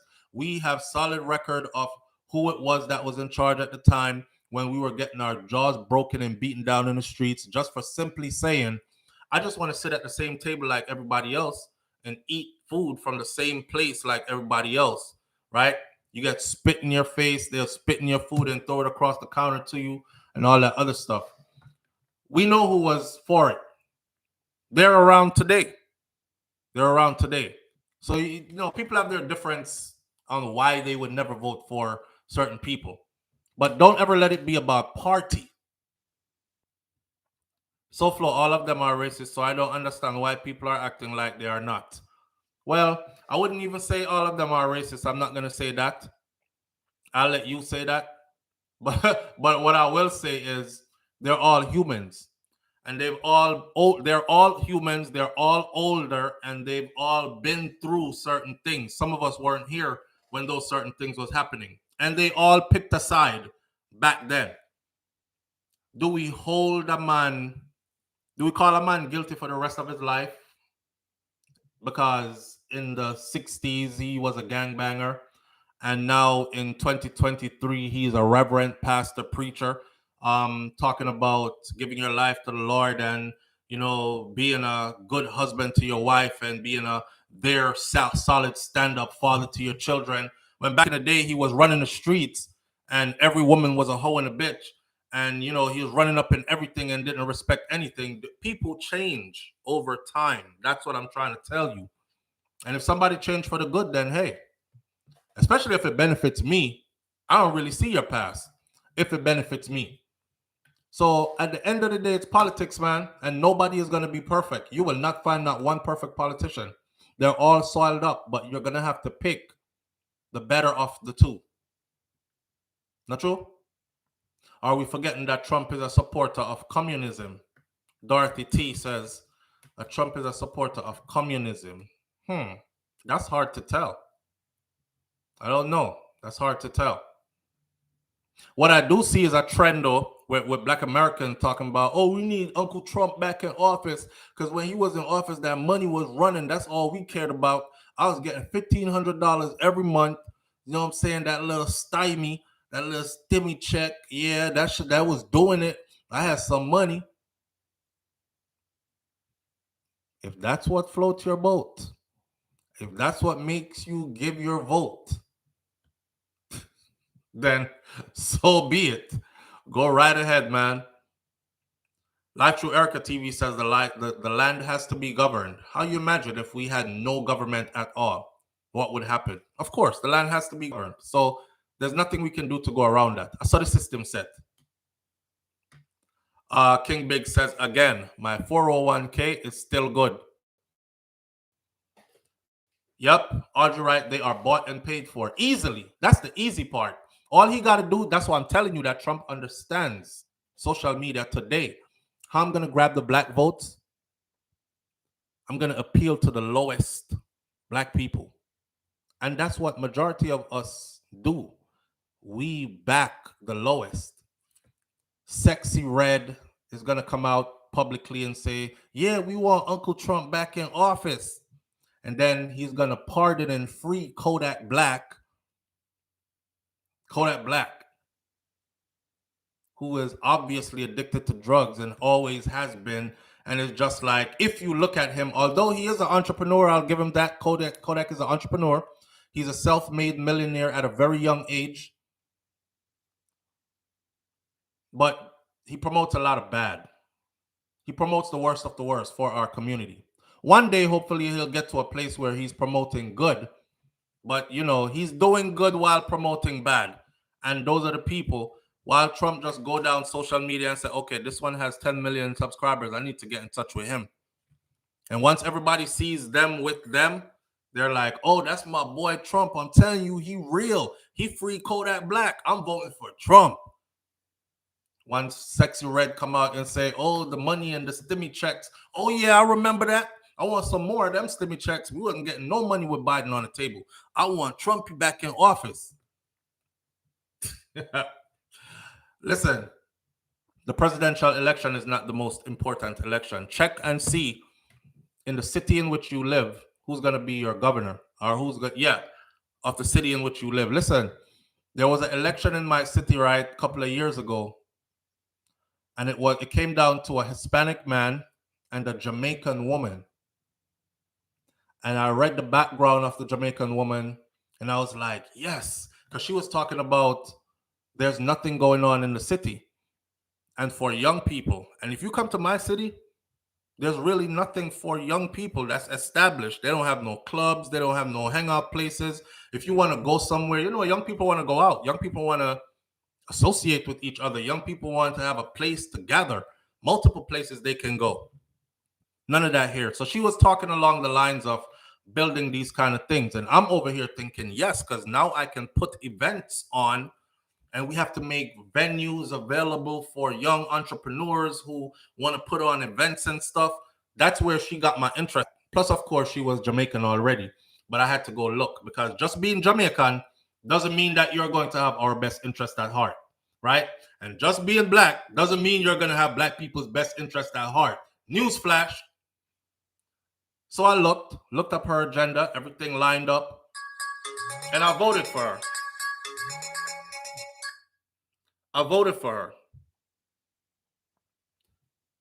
But she lost because the person was Hispanic that won, and the Hispanic community here is more gelled together than the Caribbean community. They just had the Puerto Rican Day Parade out here, and I drove by it with my kids. And I told my kids, I said, "Look at this, right?" I said, "How come we can't have this?" Now they have the Caribbean festival here, and it's pretty big too, but it's confined to a park. The Puerto Ricans, they lock down a whole couple of blocks and streets and city hall area, parking lot, and all that other stuff. Anyhow, I'm sick of this freaking commercials. Denty D. Denty D, the commercials are running. I'm supposed to be seeing them on the screen and stopping them. Well, considering the state of the world today, anything is possible. All right, let's move on from that boring topic. You vote for who you want to vote for. Next, let's go into the Beachy Stout case. The Beachy Stout case. The Beachy Stout case. The witness in the Beachy Stout case. Yes, commercials, commercials. All right. The Beachy Stout case says witness in Beachy Stout trial admits to disposing of a firearm and 6 cell phones. For those of y'all who don't know it, Beachy Stout is the father of Andre McDonald, who is the U.S. Army military, not Army, U.S. Air Force major, which is a high-ranking officer. And he was convicted in the U.S. of killing his wife, and he's sentenced. He's doing 25 years in a Texas prison, and this is his father.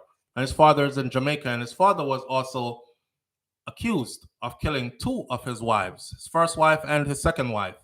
And he is now on trial for the death of his second wife, which was way younger than he is. So, with that said, the Beachy Stout trial continues.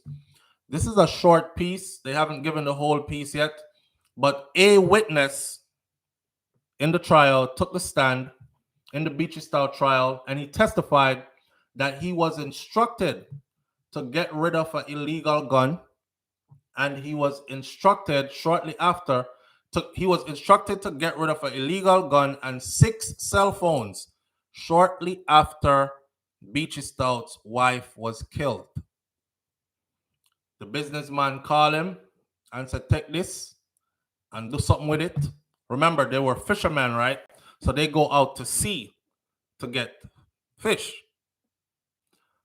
2 of the destroyed phones were purportedly McDonald's personal phones, while another 2 belonged to Denvelin Bubla Minot. That's 4. Denvelin Bubla Minot is the contract killer who pleaded guilty to the Tanya McDonald murder. He's the one who made a deal.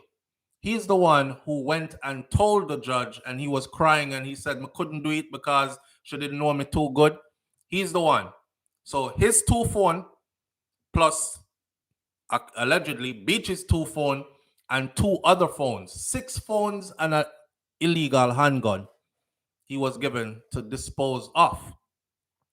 Bubla was sentenced to 19 years and 10 months in prison, and he must do 10 years before he is eligible for parole. So the witness now, who knows all of them, the witness described himself as Beachy Stout McDonald's right-hand man. He testified that in the weeks following Tanya's murder, Beachy called him and him give me a gun. And him said to me, say, "Get rid of this. Me no have no more, me no have no use, no need for this." Or something like that, him said. That's what it says here. Or something like that. This is what the witness recall on the stand. Him give me 6 cell phone and a gun, tell me get rid of this. Say him don't have no use for this. And him said, "Get rid of this. Me no have no need for some of this." The witness explained that he placed the gun inside of a backpack, and he asked Beachy, "What you want me to do with it?" And he said, Mr. McDonald replied and said, "Throw it out to sea." Remember, he's a fisherman. He goes out to sea, way out to sea. So what a perfect way to get rid of evidence and get rid of a weapon. throw it out to sea. The witness also remembers collecting 2 additional cell phones from Bobla, the contracted killer, within another 2 weeks after Tanya's murder. And he just destroyed those. So what he was saying is, from them give me the gun and tell me if you throw it out to sea, and then him give me 4 cell phones, and him tell me say no have no use for them no more, throw them out to sea. By the time he get the next 2 cell phones to make it 6 cell phones, 2 weeks later he was given 2 other cell phones, makes it 6 cell phones. They asked him in court, do you know why they were giving you these next 2 cell phones again? Did Beachy tell you to destroy these other 2 cell phones? He said he was never given any reason for the last 2 cell phones. But after he told him to destroy all the other stuff, he figured that that's what it was. So him just destroyed them, the two. So he became that guy. The guy who is getting rid of all evidence or anything he's told to destroy, the phones, the gun, all that. Beachy Stout McDonald and his co-accused Oscar Barnes are on trial for the July 2020 murder of Tanya McDonald, Beachy Stout's second wife. And we already know how Tanya's body was found in her burnt-out car, with her body badly burnt and her neck slashed and multiple stab wounds to her chest. And that was on purpose, according to the case. According to witness testimony, the guy who is doing 19 years, or he's going to do 10, and then he's eligible. Anyways, Bobla, the original contractor, who testified that that is exactly how he was instructed to take her up out of here. Stop up our chest. Yeah, me no want her get shot. That too easy. She not gonna feel no pain. I want her feel pain. And you remember the last testimony where the other witness, this is another witness, the other witness testified that he's somebody that Beachy trusted very much, to the point where they were like father and son, and he would trust them financially. You know, trust everybody financially.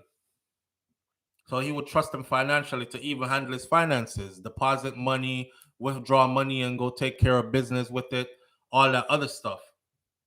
And he's the one that testified last week. Yes, that's the cleanup man. That's testifying now. The other one that was testifying was a past employee. And he testified that Beachy sent him to go buy acid after he found the pictures with Tanya and the policeman. And then some of the pictures was the policeman naked in a bedroom at his house. And he confronted Tanya at work, and him asked her, what kind of shame and disgrace this here bring upon me? You know, look on this. This is in my bedroom. How him reach in my bedroom if you never let him in there? And there are pictures there with her in there too. And there are other pictures. And him say Beachy forced him to look on it. Him say him didn't want to look because him see it. Him say Tanya that and she naked. And him tell the man, say, open your eye and look on it. So he did. And they asked him, what did you see? And he said, Tanya naked, spread out. Yeah. And the policeman naked, spread out. So he also testified that Beachy sent him to go buy some acid. And him said he wanted to acid the both of them. He wanted to melt their face so that he wanted to, their proper word was, that's not the exact word, because I don't want nobody come for me. The exact word was he wanted to disfigure their face so they can both go off and be with each other with 2 disfigured faces. Then they deserve each other. And that was the original plan before the plan to have our stab up, neck cut, burn up in a car. It was acid her up first. And this is where the testimonies stop for now, until more. So we'll stay close to this. If you're interested in the case, stay close. If you ask me, I don't see how he can beat this case because the person who confessed to being the original hitman and then subcontracting the person who Beachy is co-accused with right now on trial, he's already been sentenced based on his confession. So there is no way that they can take his confession as valid, sentence him for it, and then not hold it against Beachy. This is the reason why I don't think he can walk away with from this. Everybody has said, boy, so flow. Money talking in Jamaica, you know, and the man have whole heap of money too. I think the other day, one of his accounts, how much millions of dollars was fleeced out of one of his accounts, and that's one of his many accounts. So his money is in many different places, many different accounts, which is what I learned from the article. So much so that somebody was thieving millions out of one, and him didn't know. And when he finally found out, you know, it was brought to the law's attention, and those persons were, I think they were prosecuted for it. I don't know where the case gone with them thieving Beachy money, but they stole millions. Yes, the man was Death Buffalo sold the rest. This is the part where the people are saying, because this weighs heavy in court. The judge is going to take all this into consideration at sentencing. This could be a man scorned, you know, like a woman scorned.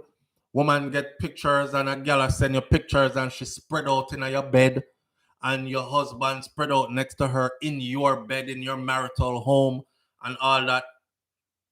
It does something different to a human being. They weren't at a hotel where you can say, yeah, cheat on me, or him can say, that's an old picture. That me and she do that before me even meet you, and some kind of wiggle room. There is no way to say that's not your room. And they look at that in the law as, hey, that man could have went temporarily crazy. Honestly, if that happened to me, I don't know what I would have done.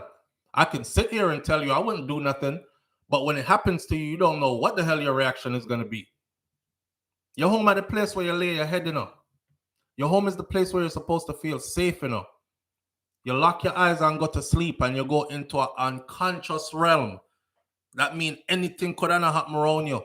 If you're with somebody that is sneaking people into your house to go on your bed, that's somebody that will sneak people in to kill you while you're sleeping. And we've seen these cases before. Woman get up late at night and open door for gunman, or left the side door unlocked for gunman, and go lay down and sleep next to her husband, and gunman come in and kill him while he's asleep. So hey, I mean, the man took it that way, you know, and that's how they're going to look at it in court. They're going to look at it like there were aggravating factors, is what it's called. I'm not an attorney, but it's called aggravating factors. And they have to look at the aggravating factors. If she was not doing this, and I know a lot of Jamaicans, especially women, me see one comment where one woman said, just like this, she said, a fear pum pum. She can use it any which way she please. This is a Jamaican woman trying to defend a fear pum pum. She can use it any which way she please. Never mind that she's married. Never mind that she has a husband. Never mind that she's bringing the man into the man's house. Never mind that things are going upon the man's bed that he share with his wife. She's not a side chick. He got a lot of money. He probably could have kept her as a side chick, but him wife are a fear pum pum. She can't do what she want with it. She can't use it any which way she want, is what the comment said. So the aggravating factor in court for a judge is going to be, how did she contribute to her own demise? And I know it sounds funny because you're going to say, me don't care what she do. She don't deserve that. And that should have never happened. Well, unfortunately, it happened. And now they have to look at the events that led up to it happening. Not your emotions, the events that led up to it happening. Had she been a good wife that wasn't cheating on him, She adored her husband, even though a certain body part don't work proper, like she would have wanted to work. You know, and can tab out the meat and broke off her back and beat it into submission. You can't do that no more. But you still love him because you married for all the right reasons. Had she been that kind of wife, none of that would have happened. That's what's going to be said. Had she been that kind of wife, none of that would have happened. He was obviously looking for her to be a part of his business, a productive, progressive part of his business. Probably take some of the extra money that you're making and start something else and watch that boom flourish so we can be a power couple. But instead, while I'm running around working, running around managing this business, this affair, that affair, you're running off with my resources to go throw your ass in a circle for all them young boy. Yeah. This is embarrassing. And then me start find pictures. That's the embarrassing part. It's one thing if you're doing it with, say, some conservative person who is of an upper echelon in society who could at least match my stature, right? Another prominent businessman, and he knows how to keep a secret kind of thing. That would have been different. That would have hurt a little less.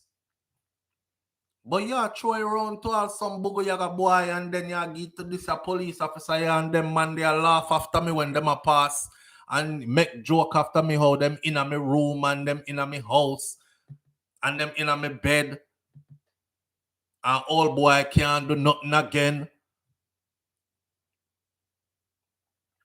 Crystal G says it sounds like you're changing your tune towards Beachy. No, Crystal G, not changing my tune towards him. I'm educating people on how the justice system works in these cases, how a decision is made. His son, Andre McDonald, Andre could have got a life sentence. The mitigating factor in his case, the deciding factor as far as the judge, was the aggravating factors, which had to be brought into consideration. All of us were saying the same thing, right? You're a big man, you could have left. If once you found out that's what she was doing, you could have left. You didn't have to stay until arguments occurred. Then you end up killing her. You could have left. That's what we're saying, but that's not how the court look at it. The court look at it differently. You're a woman that were married. You have an obligation to a husband, just like how a husband has an obligation to you.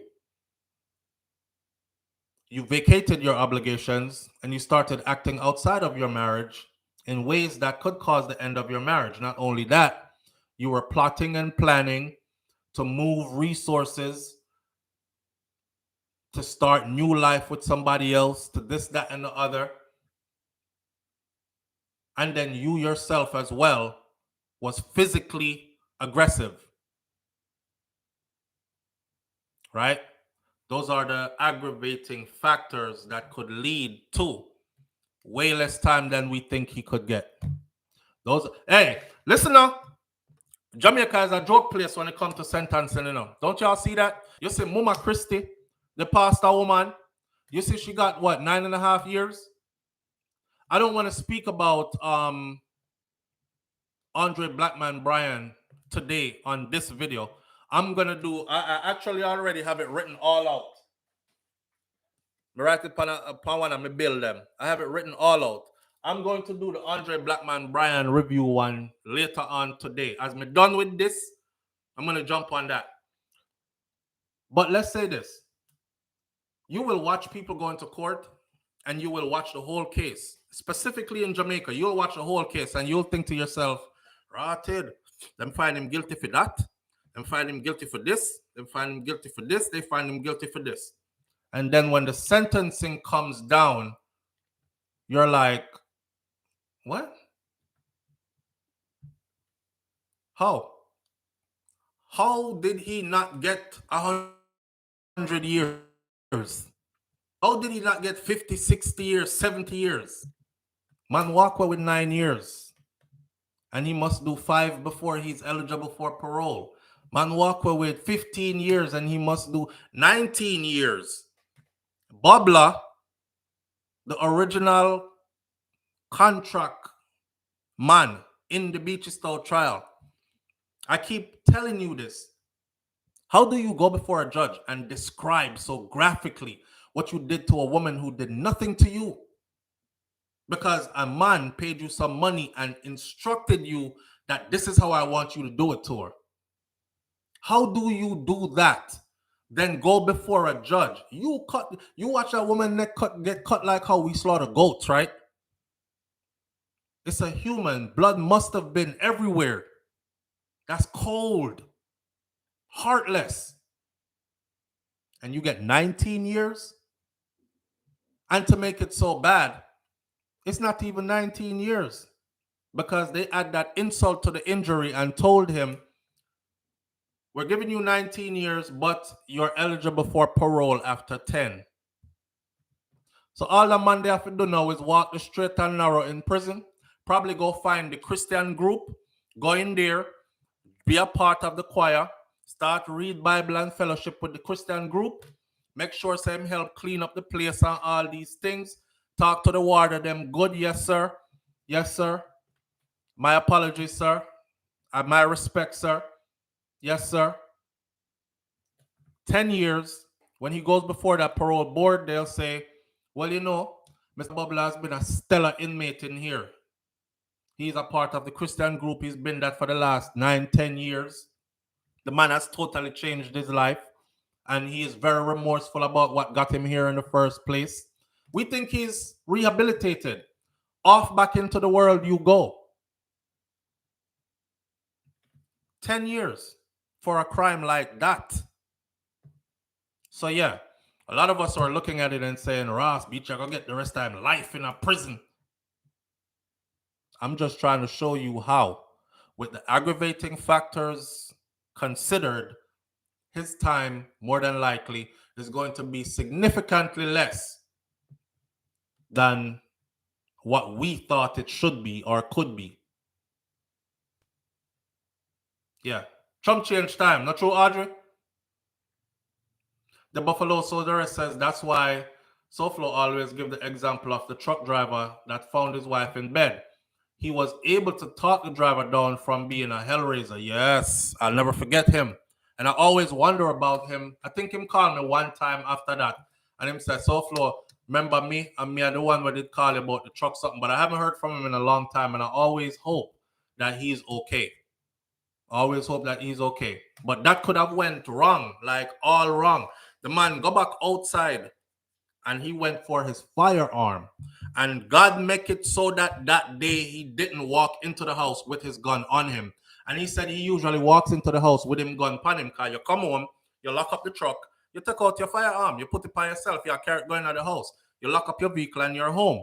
But he was trying to surprise his wife, right? Because he had been on the road for quite an extended period of time. And she wasn't expecting him till another time. And he was trying to come home and surprise our anniversary surprise and these kind of things. And him come home, come see him wife on the living room floor, hold heap of candle on the floor in between two men.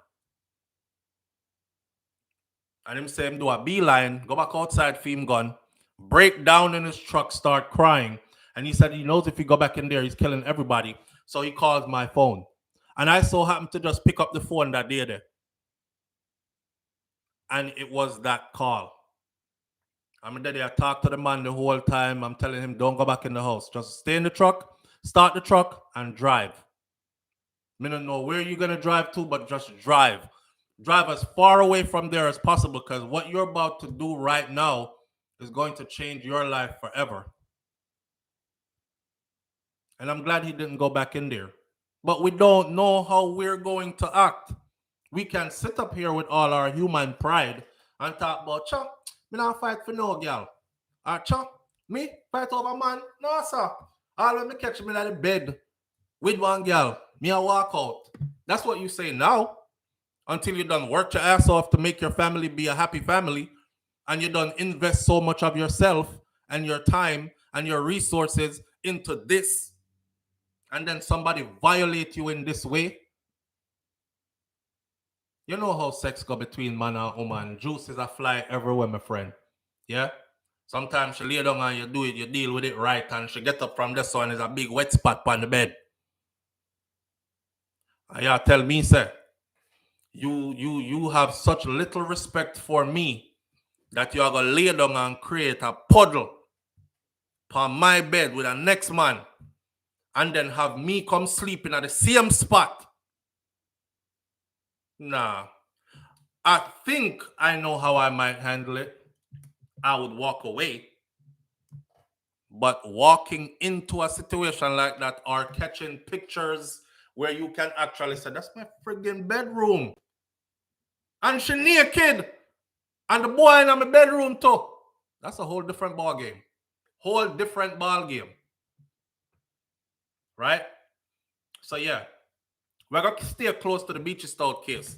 Because I don't think it's going to go like how we think it's going to go at all. And then his other case, watch this. Make my prediction now. And who is going to come back after all this and say, damn, SoFlo, you're good. Watch this. This is my prediction. I predict that Beachy Stout is going to get so little time on Tanya's murder, his last wife. And on the first wife case, he's going to bust that case. He's going to bust the first wife. Me tell you at a later date why I think he's going to bust the first wife case. But he's going to bust that first wife case, and upon the next wife where he might do trial for now, he's going to get very little time for it. That's it. So he'll be back out at some point in life. Him not go to prison for now the rest of his life because he's an old man already and all these things. He'll be back out soon. Watch and see. Watch and see. Live on the air with SoFlo. Good morning. Hey, SoFlo. Morning, family. You're breaking up. Speaker, Bluetooth. Are you hearing me? You hear me now? Yeah, if you have us on speaker or Bluetooth, you can take us off because that's what's causing it. Okay, you're not on speaker. Yeah, I'm hearing you, but you're going like up and down your vocals. Okay, so what I'm trying to say is that your earlier topic that you started out this morning about things that parents used to say that make no sense. I'm not sure if you did finish, but if you could do another topic also on maybe things parents used to say that makes no sense. Do another one? Yeah, because I used to hear so much baloney, like me see one time my daughter almost drop off her bed and her mother they said the floor we meet the baby halfway, so nothing on do you, man. Some little dumb stuff, Somebody said read the room, brother. We're not upon that the topic, we're upon the beachy topic now. No, me know. I know, but you're about to wrap it up now. So that's the reason why I called before you said that's it for this morning. Okay. All right, brother. All right. Manners. How would that? Audrey right. Audrey active. I'll just say read the room. Read the room, brother. We're up on beach, we're not up on that. We passed that already. That's why y'all gotta tune in early, right? UK man of Jamaican descent kill. So let me finish off my prediction. Beachy is going to get way less time than we think for Tanya's murder. And he's going to beat the case for his first wife murder. I said it. Now let's see how it goes. If it got anything opposite, then you can call me and say, or come here and say, boy, SoFlo, you get the one the wrong still, them sink him. But I don't think so. The tea saved me, my friend, Crystal G. The tea saved me. The tea cold now, though. I have some hot water and some slice up lemons. Well, it was hot or warm. It's cold now. Anyhow, we're on to our next topic now. And we're going to try to wrap up all of them here in a one. Let's talk about this UK man. We're moving on to our next topic. There's a guy in the UK. Shout out to my UK people. If you know about this one, you can type something in the comment section or call in and put us on to what's really happening. We have my own story. So the headline says that a UK man of Jamaican descent was killed in an alleged hate crime. I'll put his picture up later when I do the icon for this video. 61-year-old Jamaican descent who was killed in the St. Paul's area of Bristol, England, last week has been described as his family as a kind-hearted, harmless person. Robert Brown, he's from Easton. He died from a stab wound that he suffered during an incident, and is a woman stabbed him to death, and a white woman too. He was affectionately known as Isaac. 36-year-old Christina Howell, also of Easton, has been charged with his murder. She's been remanded into custody, and a plea and trial preparation hearing was fixed for October 30th, according to the Bristol Post. On September 29th at about 3:19 p.m. in the early evening hours, the police received a report that a man had been stabbed and that a woman was being detained at the scene by members of the public, because after she stabbed him up, the public wouldn't let her leave from where she was at. The man, later identified as Brown, he went to the hospital where he died. And on Monday, Brown's family, in a tribute, said that they are so heartbroken because he was kind-hearted. He was a harmless individual, and it is truly devastating that his life ended in such a tragic manner. That's what his family said. And accepting that he is no longer here with us is incredibly challenging, and we are struggling to comprehend and come to terms with the circumstances surrounding his passing. Hubert was a beloved member of our community, and we want to express our heartfelt gratitude to those who went above and beyond to help him that time, as well as to the police and their ongoing investigation. The family said that they are supporting one another through this trying period, and they are finding solace in each other's presence and shared memories of him. Avon and Somerset police said that the family continues to be supported by the specially trained liaison officers. That means they're getting grief counseling and all these other things. Neighboring Chief Inspector Deepka Kent said, "Our thoughts are with the family and friends of the deceased, who was a familiar and a popular figure in the community to many of the people in St. Paul's. We remain very grateful to the community for their prompt actions to help the injured man and also to detain the individual who did that to him," he was quoted as saying. And then off to court we go. Quick story. While I was in the UK, right, I was with this hippie, a white girl hippie. She was self-described hippie, dressed like it, live it, everything. This girl felt like there was no wrong in society. It was just your energy and where you flowed, and nothing could happen to you if you kept a positive mindset around you. And so she would take me to many different places, right? That's how I ended up in Ireland, Scotland, backpacking through all those places. This one time, I remember going to a bar in Ireland. Two stories. One, I remember going to a bar in Ireland, and as soon as I got into the bar, I noticed, like, one of them places that where the tumbleweed roll through, a pub, but a bar, may I say, but a pub. But when the tumbleweeds roll through, and then you hear this, it was exactly that as soon as me step in. And I was traveling with her. Let me see, Jenny, Steph, we call him Cokehead because he was, and myself, four. I was the only black dude there. They went to the bar to go order drinks. And they said to me before I went in, "We're going to order some drinks and we're going to go sit out back in the garden." I said, "I'm going to go use the bathroom."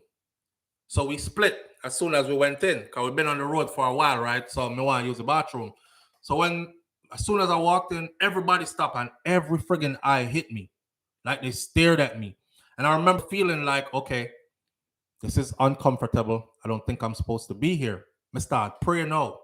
I was like, "God, please don't make nothing happen to me." Remember I told y'all I was really young. I just turned 18, right? And I left my family. I left the US. I wanted to go see the world, specifically England.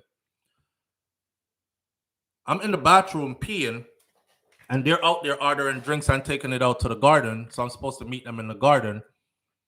And I look up as I'm peeing, and I'm surrounded. And I'm surrounded by a bunch of white men. And one of them that's right next to me, acting like he's pissing, he said something. I don't remember what him said. So I hurry up and piss, shake off, didn't even wash my hand. As I'm heading out back, I hear one of them shout out, he knows his place. He knows his place, meaning my place is out back. My place is not at the bar or at any other tables in there with anybody else. I shouldn't be in the establishment. Go out back. I know my place. So I went and I told them, and I said, yeah, this just happened. And they surrounded me. They surrounded me in the bathroom, and I don't think they said anything. It's been a while, but I don't think they said anything. And that was scary within itself. And a big man them, and I'm just a fresh 18-year-old. I'm going out to the back. Mind you, we planned already that they were going to get the drinks and go out to the... Because we wanted to sit outside and enjoy the sunshine in the garden, right? And me hear them yell out, he knows his place. I said, come on, let's go. I don't feel safe here. And she was so oblivious. She was like, maybe they weren't talking to... And then me start hate the girl. But I realized that how fair life is so privileged, right? Her father owned a company that makes remote controls, universal remote control. So any remote control that you lose for something that carries a remote, his company make a replacement remote. And then you could also call in, because they had a hotline where they used to instruct the people who bought the remote how to program the remote to this new piece of appliance. So she had grown up privileged, and she understands that the world is different for me. And this was the first place she brought me that I felt this. So I tried to explain, but she wasn't grasping it. Next time now, this is how I feel like is where I went my separate way from her and cut her off. She ended up coming back to the US with me and everything. And we met that same treatment when we got to the US. This is when the girl on South Beach, a black girl, sister girl, she walked up. Because back in the day in Miami, it wasn't no, you know what I'm saying? You weren't swirling like that. So she walked up and she stopped right in front of me. I couldn't go down the sidewalk. And she looked at me in my face with the girl and she was like, that's what you feel you need in your life, brother. This is what you feel you need?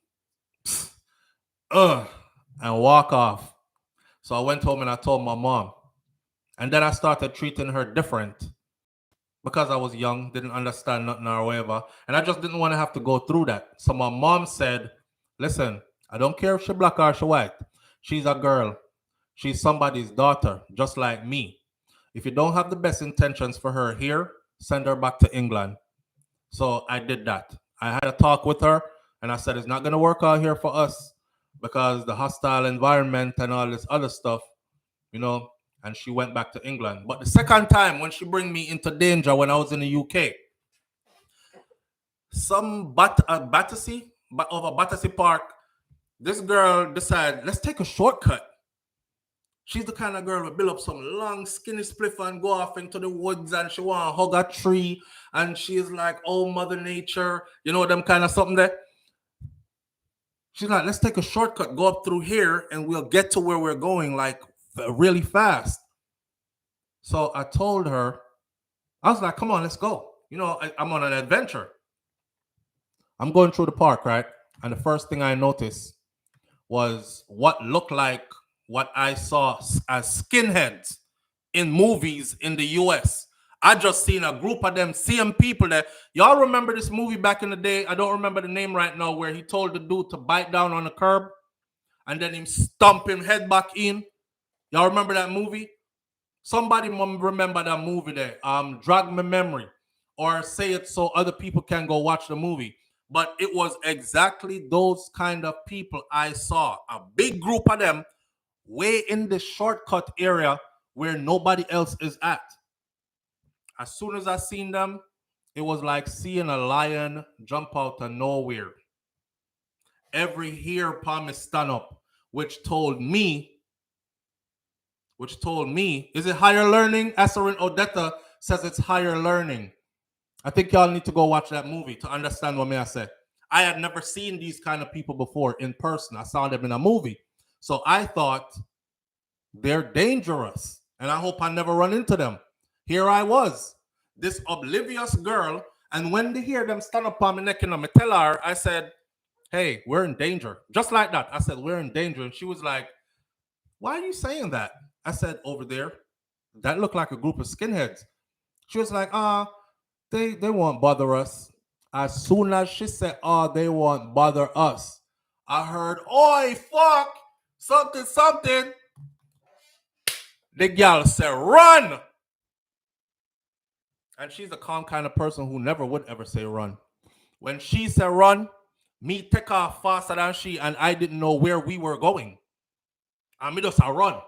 And me just a run. And she a run. And she a run. And she's like, oh, come this way, this way. Let's go, let's go, let's go. And them are coming up. They peeled off like, you know, when a group of dogs and one dog attack and then the rest is coming. I saw. And me run. And she run. And we ran into this building.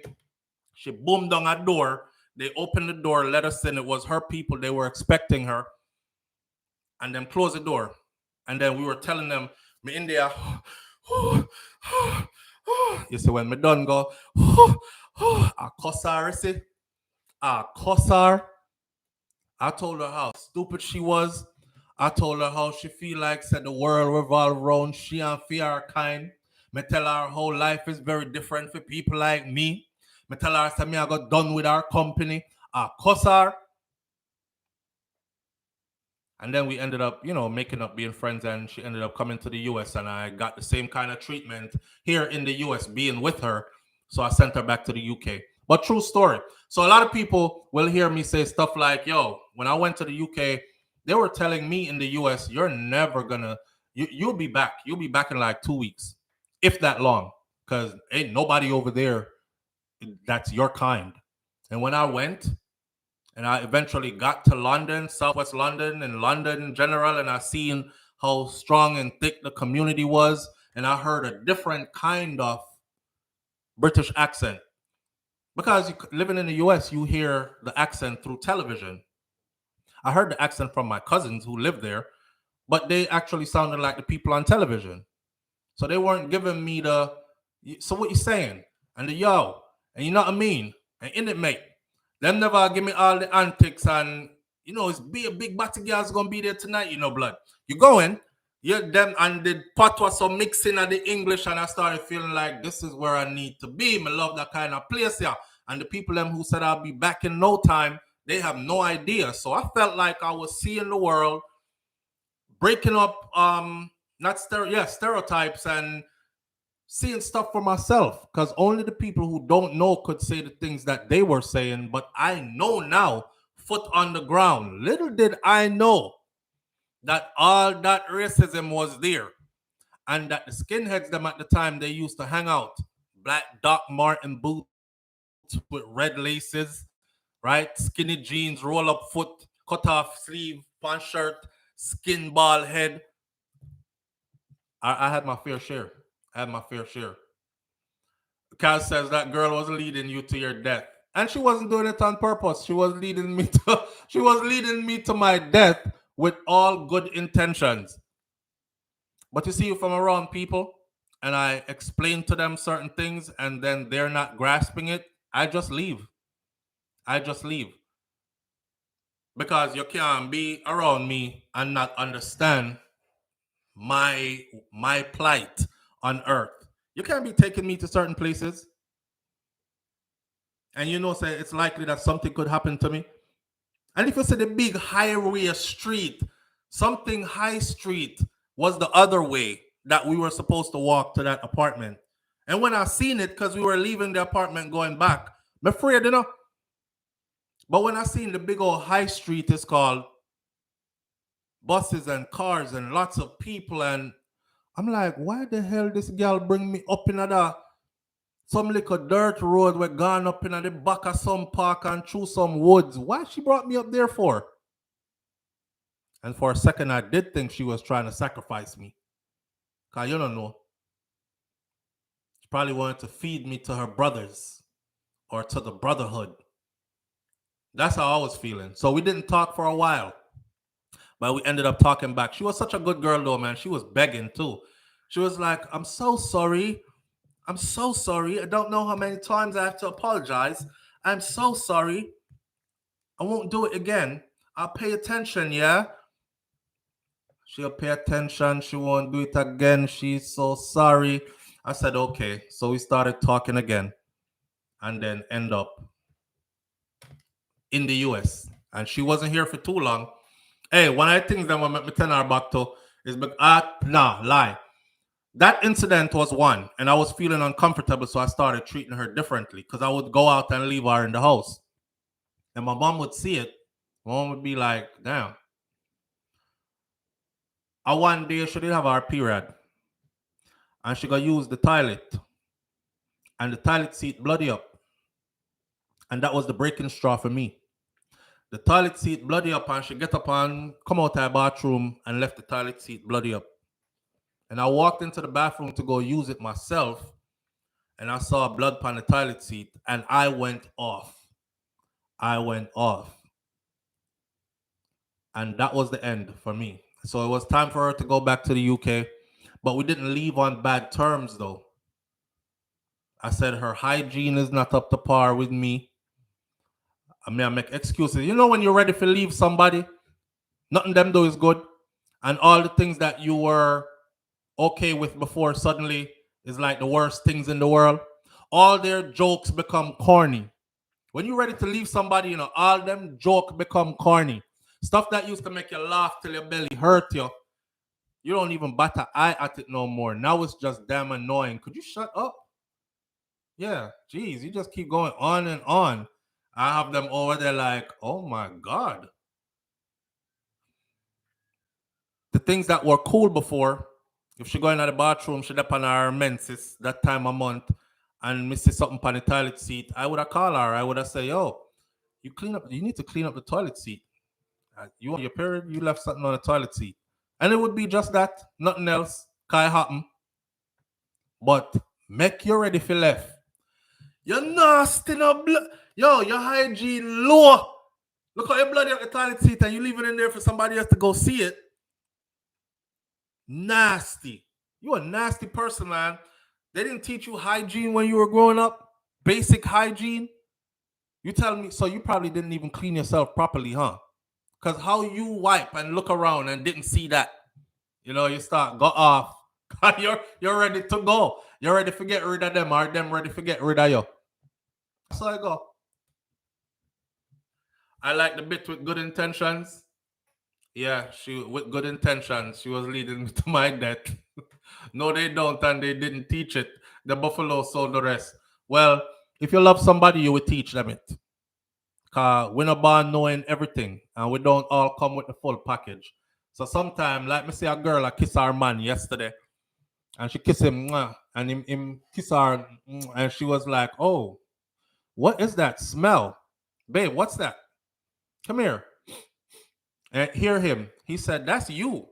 She was like, no, the hell it ain't. That's your mouth. But she went off and said, "Did you brush your teeth?" Nah, you ate something and forgot to brush your teeth. That's love, right? She didn't go off like, "Damn, your mouth stink. Yo, you need to go see the dentist, man. You smell like shit. Your mouth smell like somebody farted. I don't want to kiss. Don't kiss me no more." You know, that's how you are when it's over. When it's over, that's what it is. If it's not over and you're trying to work on it and there's love in it, the approach is always different. So to his family, I don't know what to tell y'all. They're grieving.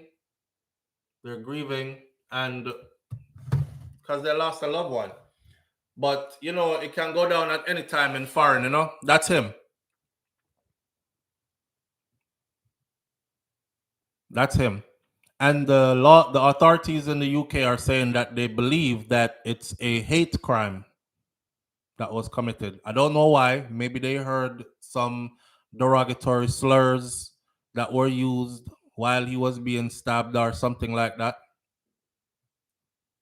But may his soul rest in peace. We can't do anything to bring him back. All we can say is may justice be served on his behalf as well. Right? Right. Y'all be careful out there. Because nothing we really do feel like so when we reach foreign or go to foreign places. Oh, I'm in Canada. Nothing bad happens here. You stay there. Oh, I'm in the UK, England, soft man. Nothing no happen around here. So yeah, okay. I tell you what, them British boys, them love fight. If you're in Germany or anywhere around Russians, them love fight. They're all militarized. Russians and Germans. Remember, I said them have to serve in the military, for 2 years straight out of high school. So them get good training and them love fight. One of the things that they love to do in the UK that I learned, when people are get ready for fight and they're like, so what you saying? Yeah, yeah, yeah. A British dude did this. And he was like, yeah, mate, that's how you start it off, innit? You headbutt him on his nose or on his chin, anywhere in here. So he said, just plant the top of your forehead, bow, and that's how they start the fight off. No, you up there try to talk peacefully, and in your mind you're thinking, if it comes to blows, I'm gonna back up and throw punches. This man getting close. Look, I ain't really trying to go through anything with bow, headbutt you and knock you out, broke your nose, all kind of something, and they know, and them know how to fight. A lot of them spend a lot of time in boxing gyms and all kind of something.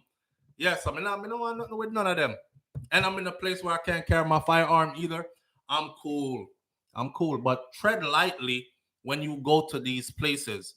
Because as much as it looks like things have changed and you are more in the swirl, you're really not. All right?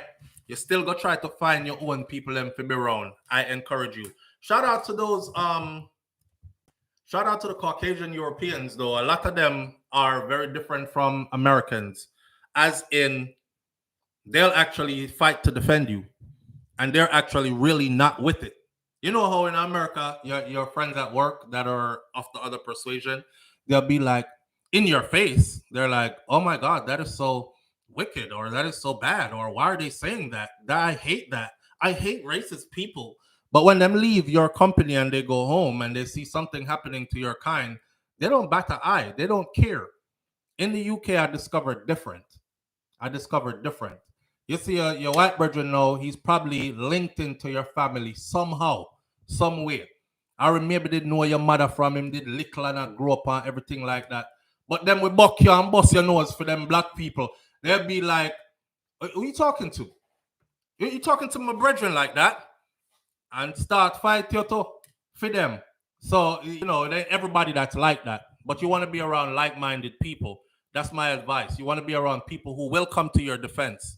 You see like how him get stabbed up? And you see how the crowd would not allow her to leave? If that was America, you get stabbed up, everybody goes up. And you, hey, out the way. And the person who stabbed him was last seen running down 64th Street, blah, blah, blah. No, them stepping out of the way. They made sure he got to medical help quickly, and they made sure she was apprehended. So shout out to them for being that too, right? LA said, don't get me started about the Latinos in South Florida on that one. Europe been had a lot of mixed race families too. Yeah, they're on a whole different thing. It was over there that I realized I didn't have to separate music. When I was going to like jungle drum and bass parties, and then I go dancehall reggae parties, and then I go Nyabingi parties.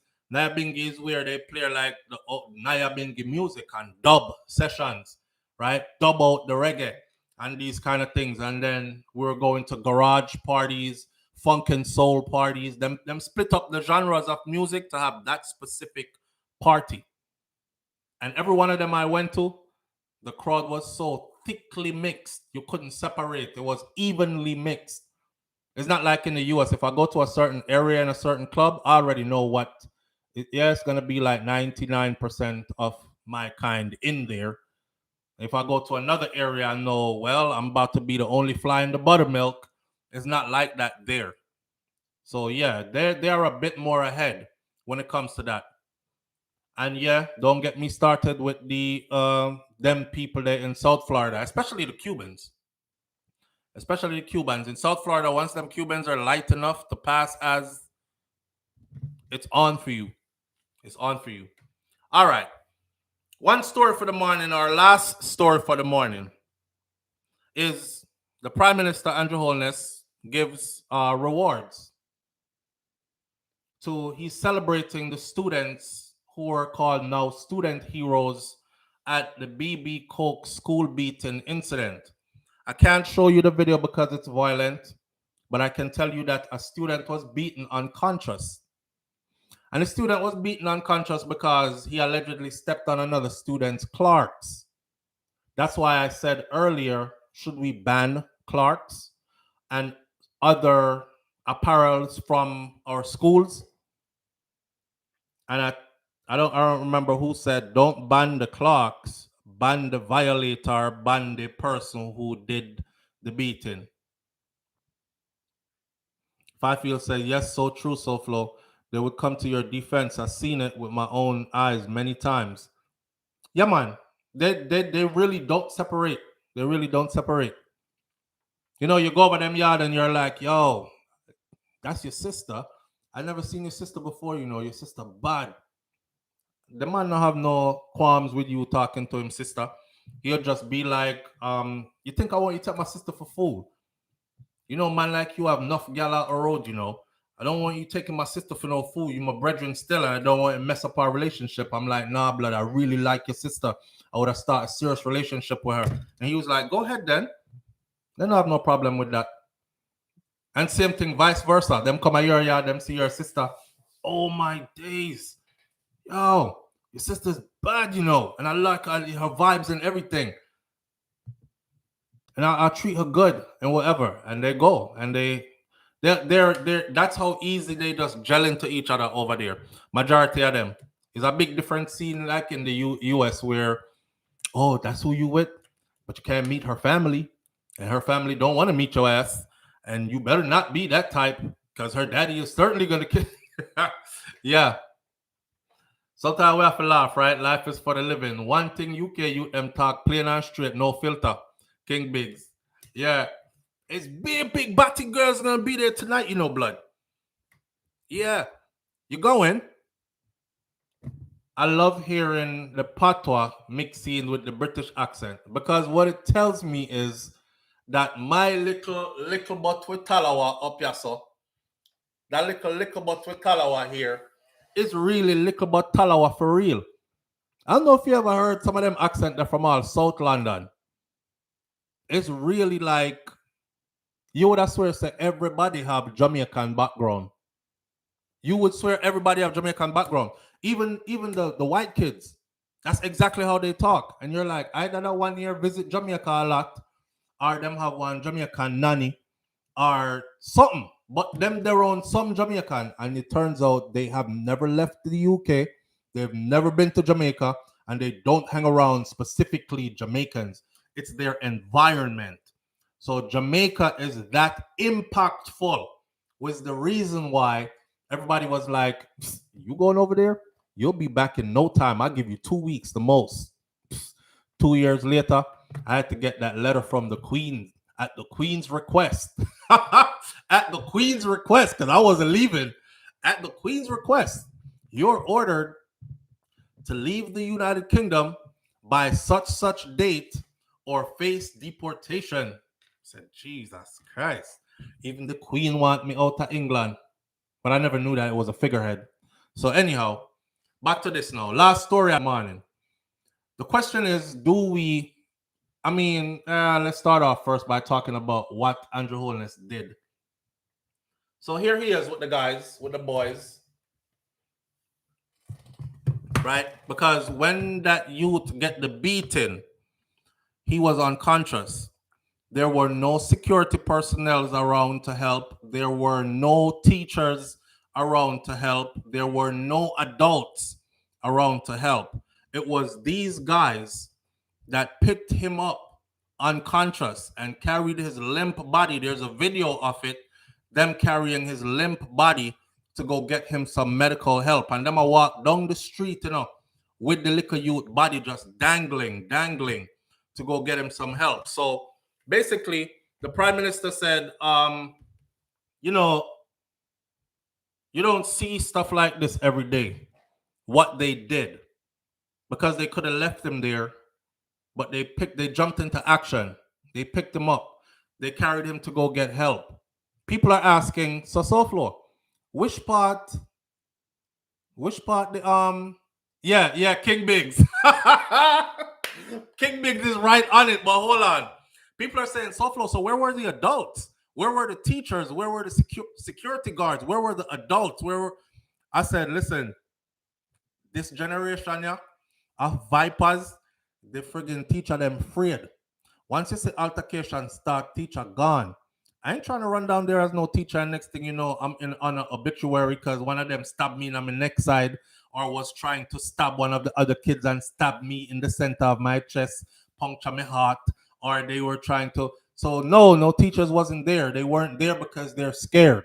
The teachers are scared. The adults who seen it happening are scared. All of them scared. So we've reached that time where the adults are afraid of the children, right? And that's just something that we have to accept. Anyways, here's the prime minister. The prime minister said he's awarding them. So I'm giving them this big fancy award. You know, it looks really nice. It's framed in gold. And you know, say just some letter in there where says something about something. I don't know, some good words, some good kind words. On one hand, to me, this is like, yes, encouragement. It's encouragement because if him never do anything, we wouldn't say nothing. But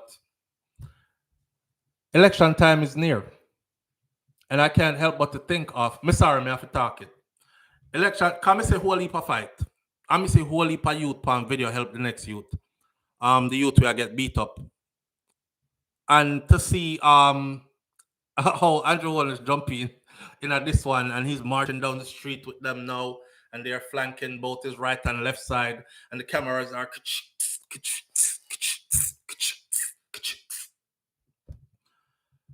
And I'm thinking to myself, when he said, remember, Sammy did just a chill. Remember him said that him did just a cool out, but he knows how to get back in the people's good graces when it's time, and he will soon. And see me. And this is how he gets back in the people's good graces. King Big says now their parents will have to vote for him. Yeah, Kaz Robinson says, you know, like the bag with dunce, ban the Clarks. All children to wear black leather or plastic shoes. No knockoff Clarks. So you say ban the Clarks? The picnic will beat all on there. The picnic will beat him up. Like, come out, come say the picnic. He say he wasn't even wearing Clarks. So people are talking about he beat him up because he stepped on his Clarks. But my client was not even wearing the shoes, Clarks. The picnic will beat him up, and him parents should be held accountable. Parents for manage them hoodlum picnic or keep them at them yard and school them there. This is what Audrey Wright says. Inga Baby 51 says Andrew really wants to win this election. Yeah, but hear what? So the Prime Minister Andrew Holness, right? He commended the 5 students of BB Coke High School in St. Elizabeth for their heroic actions in seeking medical attention for their schoolmate who was beaten unconscious by a fellow student. I think I can show you the video. Just not the part where the youth was lying on the ground with him face bust. But I can probably show you the one where they were carrying him, because they carried him for quite a distance. See? And you know what struck me was cars were passing. Adults driving cars were passing. And you know what, man? As adults, we can't even blame them kids here because the adults play a big role in this. Cars were passing, and none of the adults said, let me stop my car and see if we can put the youth in the car and drive him to medical help faster. Them watch the picnic, them carry the picnic up the road all the way down, walking him, his lifeless body just dangling. And I'm watching all these adults around. Okay, you couldn't jump in and stop the fight because you don't want to get stabbed up neither, and you know so them picnic here, them kind of different. But you could have at least offer, put him in the trunk or something, but get him there speedily to where he can get some help to save his life, right? Right. Now, with that said, the Prime Minister, the youngsters, Leon Barnes, Carrie Green, Gary Bartley, Dejon Gordon, and Dejon Powell. I salute you guys. I salute you guys. Leon Barnes, Carrie Green, Gary Bartley, Dejon Gordon, and Dejon Powell. I salute you guys. Right? You stepped in where it was needed. You weren't trying to be a part of the crowd. You were genuinely actually just trying to help. It shows that you're being raised good at home because they jumped in selflessly. But each one of them now comes the Prime Minister. Each one was presented with a laptop and a certificate of official commendation on Tuesday at the Jamaica House for helping their injured classmate get to some medical help. That 14-year-old in that case, he remains hospitalized. The mother of the child that did the beating turned her son over to the authorities. So that tells me a lot too. She wasn't trying to hide him. She didn't want to be a part of that. She turned him over to the authorities. Oh, you know, while we're talking of that, right? Here's the video. Remember me telling us that man love. Actually, we did find it. Them man here love talk about how tough them is and them kill people and them bad like that until police come. Until police come or until soldier come. But this is the video. I'm looking for the one where his body was being carried. Front of me, I threat you, man. Say, you say in front of me. That you say. In front of me. In front of me, say. Check nobody say me I kill him, sir. Then if we don't want him, so how am I go over road job, so? Yeah. You know what he and carry him over there? Let me go walk over road, we say. Miss, move. Move. Murder! Murder! Will you let me go? Murder! Will you let me go? Yeah, bad man. Not saying he is a bad man coming and knowing background, but what he was doing was bad. He was threatening to kill a woman right in front of the police. You think man business about police there? Eh? Hey, girl. But we do this to you and that to you and this and that to you, you know. And the police say, hold on. It's like, you know, see, we are stand up out here. I saw you bad. And the police run him down and collar him up. And then when the police runs he down and collars him up, hear him. Murder! Who scream louder than them? So yeah, that's where I got that from. Everybody them want to be killer and top killer, but they don't want their own life taken. And the gun him see come out and him know how Jamaica police stay. Yeah, because it doesn't take much for that thing to fire off.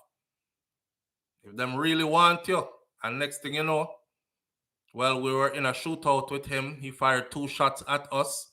We closed with and destroyed the enemy, firing back rounds that obviously connected, and the danger was neutralized. That's murder! Murder! Angel D, big up yourself. Thanks for being here. We're about to wrap it up right now anyways.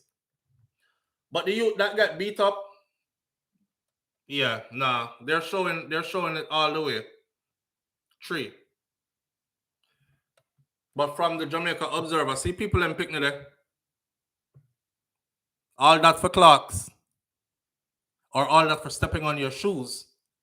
His lawyers have come out to say he wasn't wearing clocks that day. And honestly, I think he was wearing clocks. And I think because who's going to come to court and say they remember what shoes he was wearing? A good lawyer will tell you, listen, you weren't wearing clocks.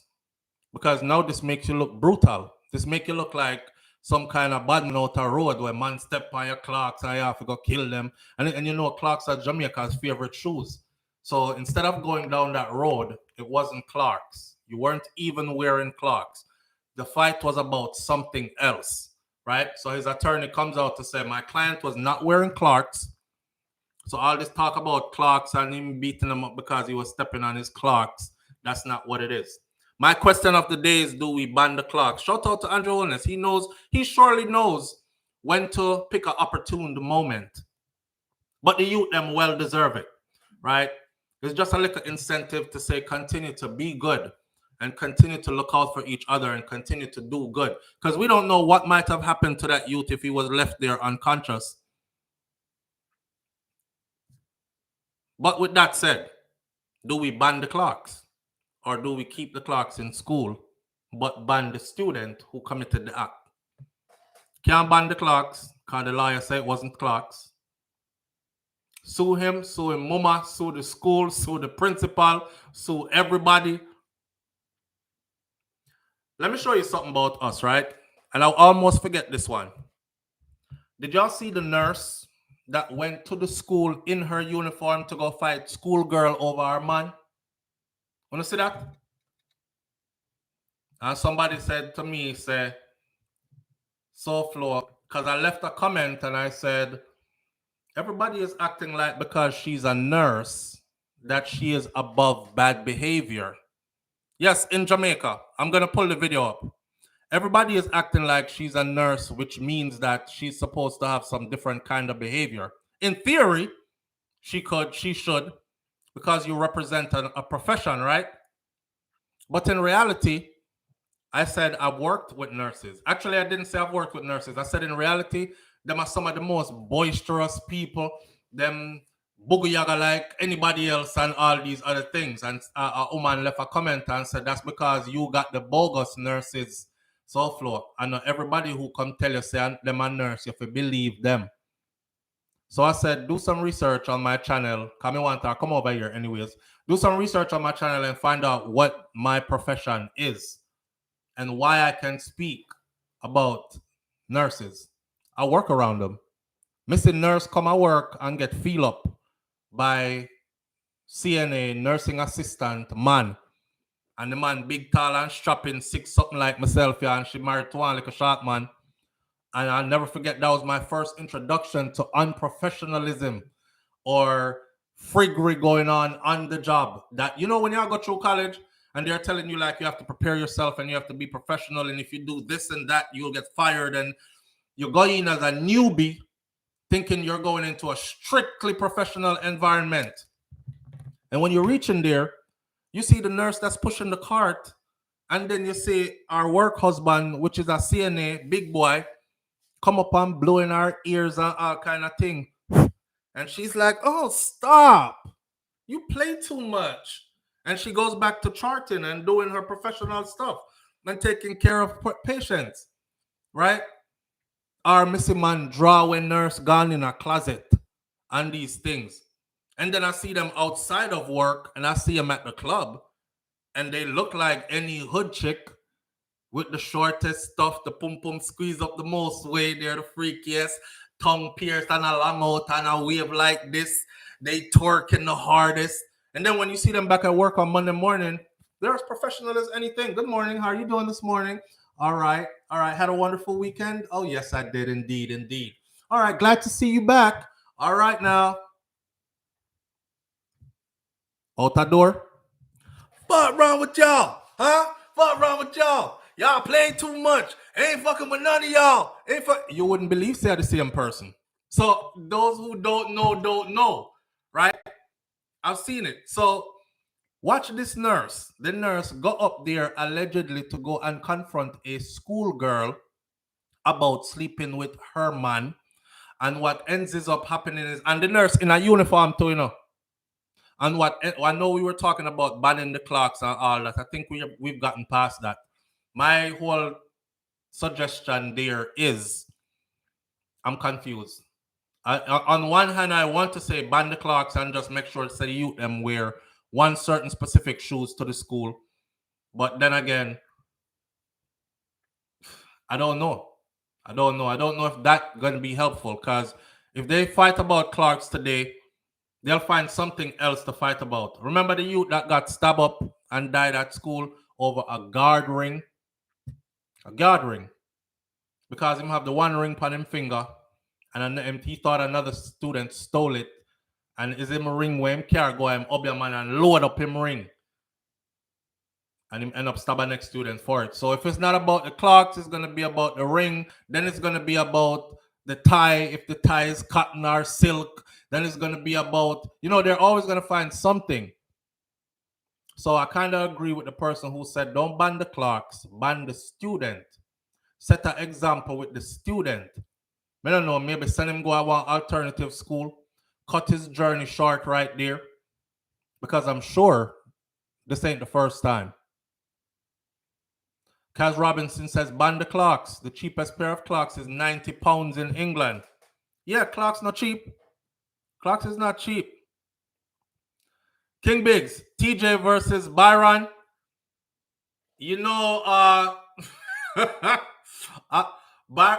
Hey, me already did the voiceover for that video there. I already did the voiceover, so I'm gonna release that one too. I don't want to say nothing. I want to finish up this video, and we're about 2 minutes. So check it. Here, I want you to see this nurse in action. See? In her nurse uniform too. She didn't change. So when you see these students acting a certain way and these kids acting a certain way, just know that there are adults out here who have set the trend. Fighting in your uniform in a business, if you're a police or nurse or doctor, fighting in your uniform. We saw a doctor the other day on video beat up a woman, right? She and the woman fight right in front of the hospital. Did y'all see that? Now, that doctor could have walked away, because the doctor come from way over so. Come stand up in front of that woman and talk about, so what you saying? What you say? What you say? That you say? And next thing we know, Hannah Fling. This in Jamaica too. And then, of course, here we have the nurse. Watch this. I don't want YouTube to take on the video.